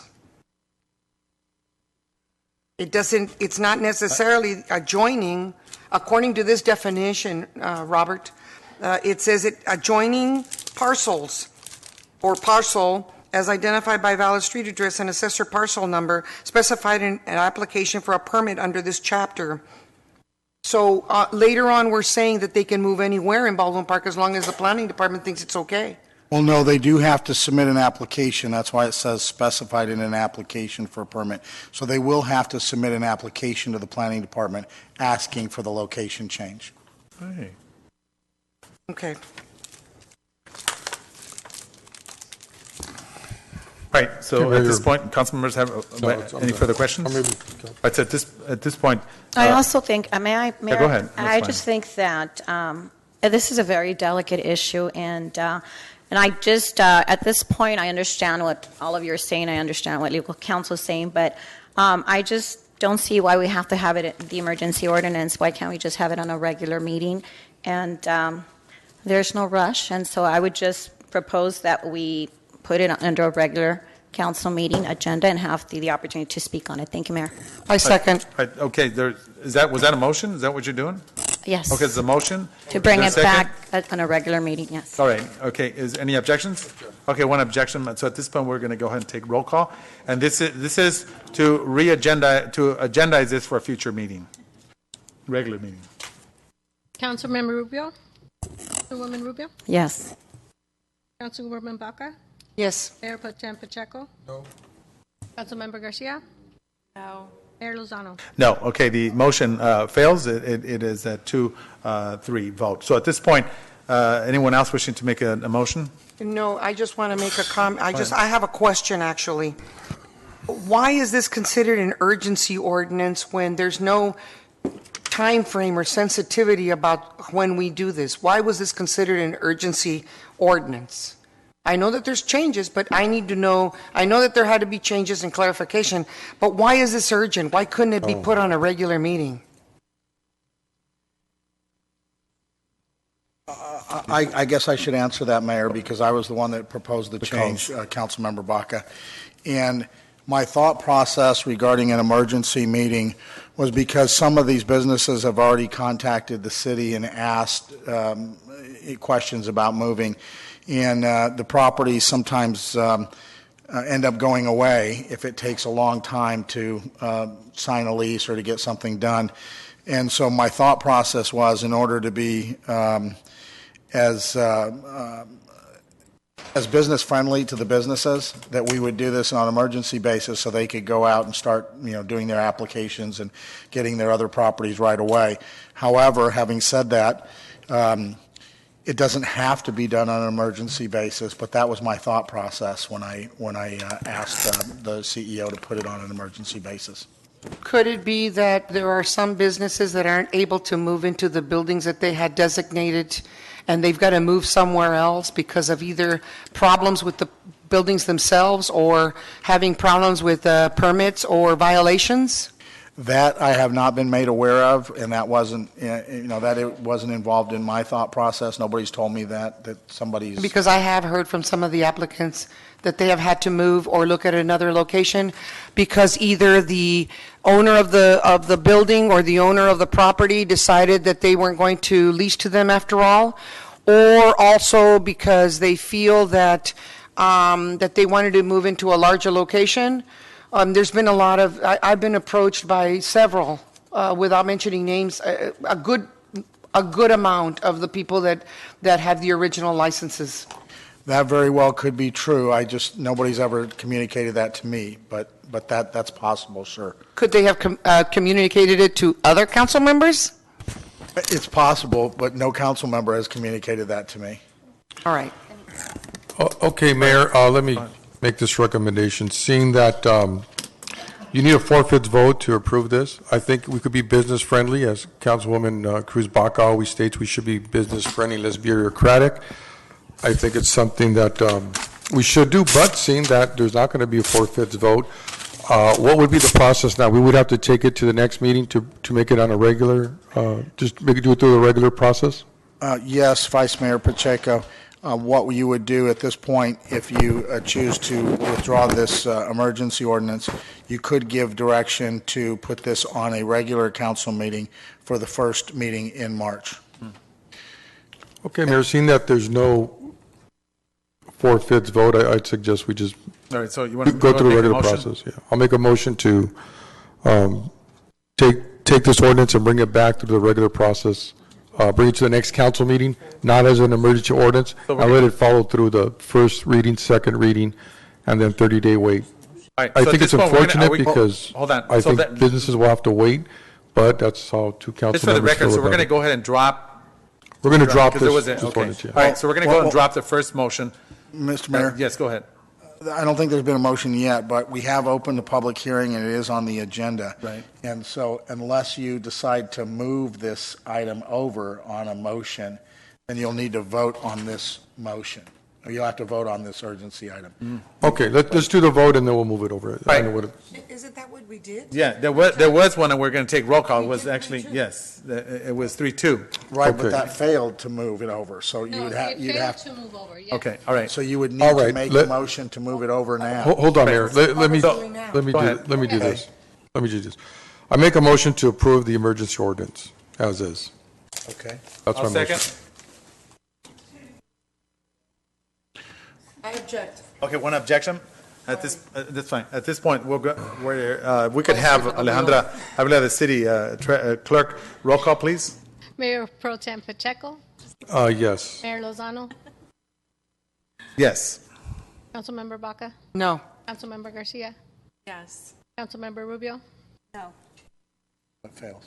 All right, so Okay, the motion. Bill. Okay, so I make another motion. I'm sorry, but I want to make it clear. Okay, so I make another motion to move this item, not as an emergency ordinance, but make it through the first, second reading and 30-day wait. And just point out that Councilman Baca, you always talk about being business friendly and we should always support our businesses. And you're creating a bureaucracy. I mean, just stating it's good. Now they're going to have to wait 2 or 3 months to move forward. But that's the decision you made. Thank you. I am very business friendly, and everyone that has a business here or has tried to start a business always know that I am extremely, especially when they're family-run businesses and I see a family struggling to get anything off the ground. However, I really do not feel that this is an emergency, and if people have to wait 2-3 months in order for them to move their locations, then I think that a lot of the buildings that were chosen might have been chosen a little too rapidly and didn't check into where they were moving before they made that decision. Thank you. So now I need a second for that. What's that? I'm sorry? I need a second for Mr. Pacheco's motion. Oh, I second that. Thank you. I mean, in order to put this item on the next agenda, you don't have to have a vote. You can simply give direction to staff, put this on the next agenda. Okay, so staff, if you could move it over, and not as an emergency item, but as a regular first, second reading, and then a 30-day wait. Okay, all right, so at this point, we're going to go over to item, hold on, excuse me, let's go over to 18, yes. All right, so 18, which is a request for consideration of proposed amendment to the city municipal code, sign regulations, adding development standards for electronic readers, boards, and signs. So at this point, we have the Honorable and Distinguished Amy Harbin, yes. Hi, Amy. If you'd like a presentation. Do we have questions? No. If not, I'm just going to go ahead and move an ordinance of the city of Baldwin Park, Second. California. Okay, any objection? Wait a minute. We don't have, you're moving it over. Can't we just pass it? Doesn't it require a second reading? No, I thought, hold on. You get, yes, hold on. We're moving forward, just not hearing the stuff. Right, okay, because there's no urgency, right? Okay, all right, so let's just go ahead and move it to the following city council meeting, okay? All right, so we'll go over to item 19, which is to conduct public hearing and following public hearing approval, the grant funds are provided by the Edward J. Bryant Memorial Justice Assistance Grant. Who is handling this? I can handle it, Oh, yeah, Mayor. go ahead. It's a grant that we apply for every year. It's about 18 grand. We're going to use the money for our camera systems. Okay, let me go ahead and open up the public hearing regarding this particular subject. So anyone wishing to speak in favor? Anyone wishing to oppose? See no interest, and I'll declare the public hearing closed. All right, so we'll go ahead and move forward. At this point, accept and approve the federal guidelines for the funds requested. These federal guidelines require public comment period, so which we've conducted. All right, thank you. If that's your motion, I'll second it, Mayor. Okay, all righty. Any objections? See none, so move. All right, reports of officers, renewal grant writing service contract with California Consultant LLC. So who's handling this? Mayor, Yes. I'm sorry, instead of, is someone handling this one? Because what I wanted to do, and I had originally said that I would really like to move this over to Okay. March. Alrighty, let's do And that. then it appeared here, so I'm sorry if staff is here, right, from California Consulting? I'm sorry, let me Okay, put my let's go to glasses move on. it. We're going to move it to March. Thank you, Councilmember. Sorry, Baca. yes, I All right. had spoken, or I had said it at the last council meeting, that it would be in March, and I think this was a misunderstanding. I'm sorry. All right, sorry about that. All right, thank you. So go ahead and make a motion for March. I'll second. I make a motion that the renewal of the grant writing services contract with California Consulting be moved to the first meeting in March. All right, I'll second. Any objections? See none, so move. All right, item 21, a resolution of the City Council of the City of Baldwin Park, California, ordering the designation of executive team and others at the Business Improvement Advisory Committee to make, oh, we skipped it, right? Oh, yeah, no. we did. All right, you're right, you're right. No, Mayor, I think, to clarify, I think that in order to make it transparent, we should go ahead and open up applications Okay. for business owners to be on the advisory committee. Okay, I'll go ahead and your motion, I'll second. Any Second. objections? See none, so move. Oh, I did 22, motion. review of current applications and consideration of appointments, member of the Housing Commission. Could we move this over? All right, is there any objections? See none, so move. All right. Request by, let's send it back out. Send that back out, please, okay? For the housing? Yeah, for the housing. At this point, let's go, so that's my motion. Second? Any objections? See none, so move. This point, request by Councilmember Susan Rubio for discussion consideration regarding ICE. Councilmember? Thank you, Mayor. And I know that we all want to get out of here, but it is a very serious issue that we need to discuss, and only because I already know personally of two people that were detained by ICE in our community, and there's a lot more. I did a little bit of research, and I may be wrong, but and I think I also checked with our police department, and there's I believe an order for 400 individuals to be detained, and I think someone said it earlier, and I have to say, I don't know who said it, but I kind of agree, and I think that when we pass the sanctuary city ordinance, and then we also as a state did the same thing. I think in many ways we had great intentions, but what that did is I think that now we have a much bigger presence here from ICE. In many ways, I think the administration is trying to send California a message, and so I think right now our community is at a disadvantage, and so I really want to make sure that in the near future we have some kind of special meeting to address this. The only reason we know of a few, I went to visit a family whose son was taken. He's I believe 25 years old, and the reason they gave is that in high school he got into a fist fight with another student, and that's the reason they gave him, and to go back 5-6 years to the fight he had in high school, and that was the reason why. So that gives you a sense of what's happening and how easily these families are going to be torn apart, and so that breaks my heart. As you all know, I also am an immigrant and I have my history, and so I sympathize, and I want to make sure that we do our due diligence, make sure that we have at least be very mindful and very specific about having a meeting to address some of these issues. And I also want to have, we had one several years back, it's called What You Need to Know, about everything a family should know in case they get detained, who they call. And also, I would love to see if we could have a room in Parks and Recreation, like a little office where we can reach out to like Chairline. We already have some at the church, but Chairline and other organizations that provide free legal service and other advice, and perhaps set up hours of operation, maybe once a week, a certain day, certain hours, so the community knows that at any given time they can go during this day, during this time. This gentleman called me in a state of panic because his son was being taken away, and he just kept saying, help me, what do I do? And it was really difficult, and it broke my heart because there's nothing you can do. Once ICE has a hold of you, there's nothing you can do. And so I think we really need to do a better job of informing our community. First of all, making sure that they understand. They told me that the raids are going to be going on, and they have 400 people that are being targeted. So you couldn't, expect that we're going to be getting a lot more complaints and a lot of people coming forward asking for help, and so it's not going to go away. I hear they're going to intensify their efforts, and so we want our residents to know first and foremost that we care and that we're here for them. But let's reach out to some legal services. This gentleman whose son was taken away had to pay $600 just to have a lawyer go visit his son without any representation, just to go visit his son and figure out what the next steps were. This is a gentleman who doesn't have the resources, doesn't have the money, and $600 is going to break the bank. Absolutely. And they're probably not going to be able to pay their bills. And so let's figure something out. Can we put something in the agenda? This is for our CEO. In the near future, even if we have to do it at a special meeting or before our regular council meeting, where we discuss it, and we're very strategic about it. Thank you, Mayor. All right, thank you Mayor? very much. Appreciate that. Yes, Councilman. I just want to piggyback off of what Councilmember, only because we've had several of the faith-based people that are very involved, not only in the towing issue, of course, but this all has to do with immigration. And I think that if we could reach out to the different churches and we have had the workshops, even in El Monte, Mayor Andre had a lot of also these little cards that they would give out to people that said, if you get stopped or if you get taken in, this is what you do. You do not open the door to your home unless you know who it is or whatever it is. There were a lot of complaints. Congresswoman Napolitano was very instrumental in having a lot of the workshops with some of our law enforcement. So I think that if we sort of make the people aware, and between all of us, we can sort of educate.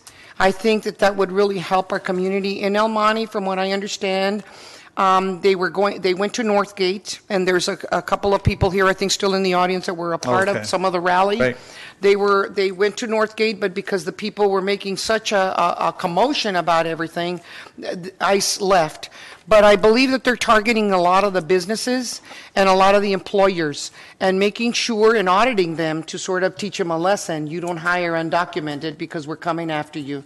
So I think there's a lot of education. There's a lot of misinformation that also I would not like our residents to sort of feed off of, because that also causes a frenzy. Exactly. So I think that what we need to do is to have meetings or a community meeting along with the faith-based, like I said, and a lot of our community leaders, which are sitting here in the audience today. And I think that would help us. Absolutely, definitely. I think it's, yes, go ahead. Yes. Can I just add one more thing Sure. to that? And what's happening to it, this is very important. So I don't know if we need to check the legality of this, so we can put an informational piece on the now. Some of the children whose parents are being taken away come home from school to find their parents gone. What do they do in an emergency when they come home and their parents are gone? So one of the things that I want to stress, and I'm going to let the school district know as well, we need to have, parents need to have emergency numbers for their children, where in case they come home and they're not home, who do they reach out to? Like, the next of kin or whoever needs to take them, but kids are coming home and they don't know what to do. So in the now, we could just have some kind of informational piece. I think we used to have, I think the workshops we had was what you need to know, and just very important key things, in particular, a plan for children that come home and don't have parents at home. What do? Put it on the refrigerator, whatever they need to do. Thank you, Mayor. Oh, no, thank you very much. Mayor, Vice Mayor Ricardo Pacheco. One of the issues in going to some of these immigration meetings that I've heard is, one thing that we can do is, it's very difficult legally to address some of these issues, but we do need to, as a community, get together and develop care packages that we can give to the family and to the individual that is detained. The family will obviously need support for their family, for their kids, if they took away a father or somebody who's the head of household, and get some kind of support. For the children, if they take both the mother and father, we need to get the word out that the children need to have a place to go, so that the government services doesn't pick them up and just take them into home, but they go with a family that they would know. So we need to organize, and maybe we have a workshop to talk about how we could organize ourselves in the community so that they're prepared for that. The other thing we can do is see if there's a willingness in the community to organize and go to some of these immigration detention centers, where I understand that they're holding some of the individuals there, and the conditions are very deplorable. They're very, they're not in jails where they have the proper, health care, or if it's resources that they need there, using restrooms or using even the adequate food. So we would have to send a care package to those individuals so that they have some form of ability to at least live while they're in that, in the detention center and move forward with their cases. So I think that's something that we can do and kind of move forward. Maybe we do a workshop and kind of get together with all of the faith-based community and any other organizations that are willing to join us in this effort to help out our community. Thank you, Mayor. And I definitely agree, and it's important for everyone. I mean, these are hard-working people that have been a part of building this country, and of course, as long as there's a necessity for cheap labor, they're going to continue to need this. As a matter of fact, the President of the United States benefited by immigrants, and we all know that. But as a matter of fact, there was today in CNN reported that his own family benefited out from the migration. So I think what he needs to do is look at himself before he goes on and try and preach what he does across the country, because the unfortunate part, he's full of hate. Right, Mayor, and I think on that note is getting out the information, and maybe on our website we should talk about putting out the truth about immigration and what some of the issues really are. The fact that, people say, immigrants, undocumented, they should get in line. The fact is, for Mexico, there is no line. There is no way to get in. I mean, it'll take you 20, 50 years to get some way to get here. But in other countries, they bring them in, and everybody has a line to get to. But we don't have that resource. So we need to talk about, the benefit that, a lot of immigrants that are here, for example, those that are from DACA, they're already here. I mean, just give them, an opportunity that, they show they're good citizens already. Let them have an opportunity to, to get citizenship. And because of the negativity of the press and those hate groups that don't support immigration, I think it's important that we talk about it in a positive way. So thank you, Mayor. All right, thank you very much. So at this point, I'm going to go ahead and move for adjournment of the City Council. Second. And any objections? See, now, before I go, I just want to first of all apologize to you, Council Member, as well, for my outburst already. So we're going to go over to the Housing Authority. So at this point, I'd like to open up move consent calendars items 1 and 2, the warrants and the Treasury report. That is my motion. Second. Any objections? See none, so move. At this point, I'd like to move for adjournment. Second. Any objections? See none, so move. All right. Where's the other one? The finance, isn't it? Yeah. So it is? Okay, I'd like to move at this point for the Finance Authority. I'd like to move for the agenda, consent calendars. Here it is. That's my motion. Second. Any objections? See none, so move. All righty. So at this point, I will now go ahead and declare the City Council adjourned. Good evening. Viva Baldwin Park. Second. Second. Okay, second. I'm out of here. Second.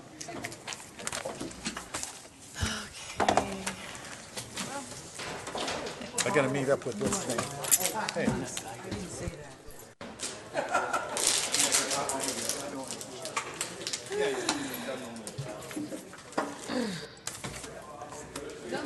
Well, that went a little later than we wanted, huh? Thank you.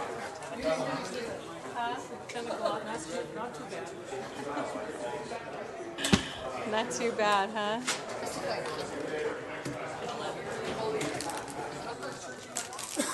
Yeah, I was at a council meeting not too long ago where it says no item will be agendized or discussed after 10 o'clock or something like that. Yeah, so you know they got problems. At 11.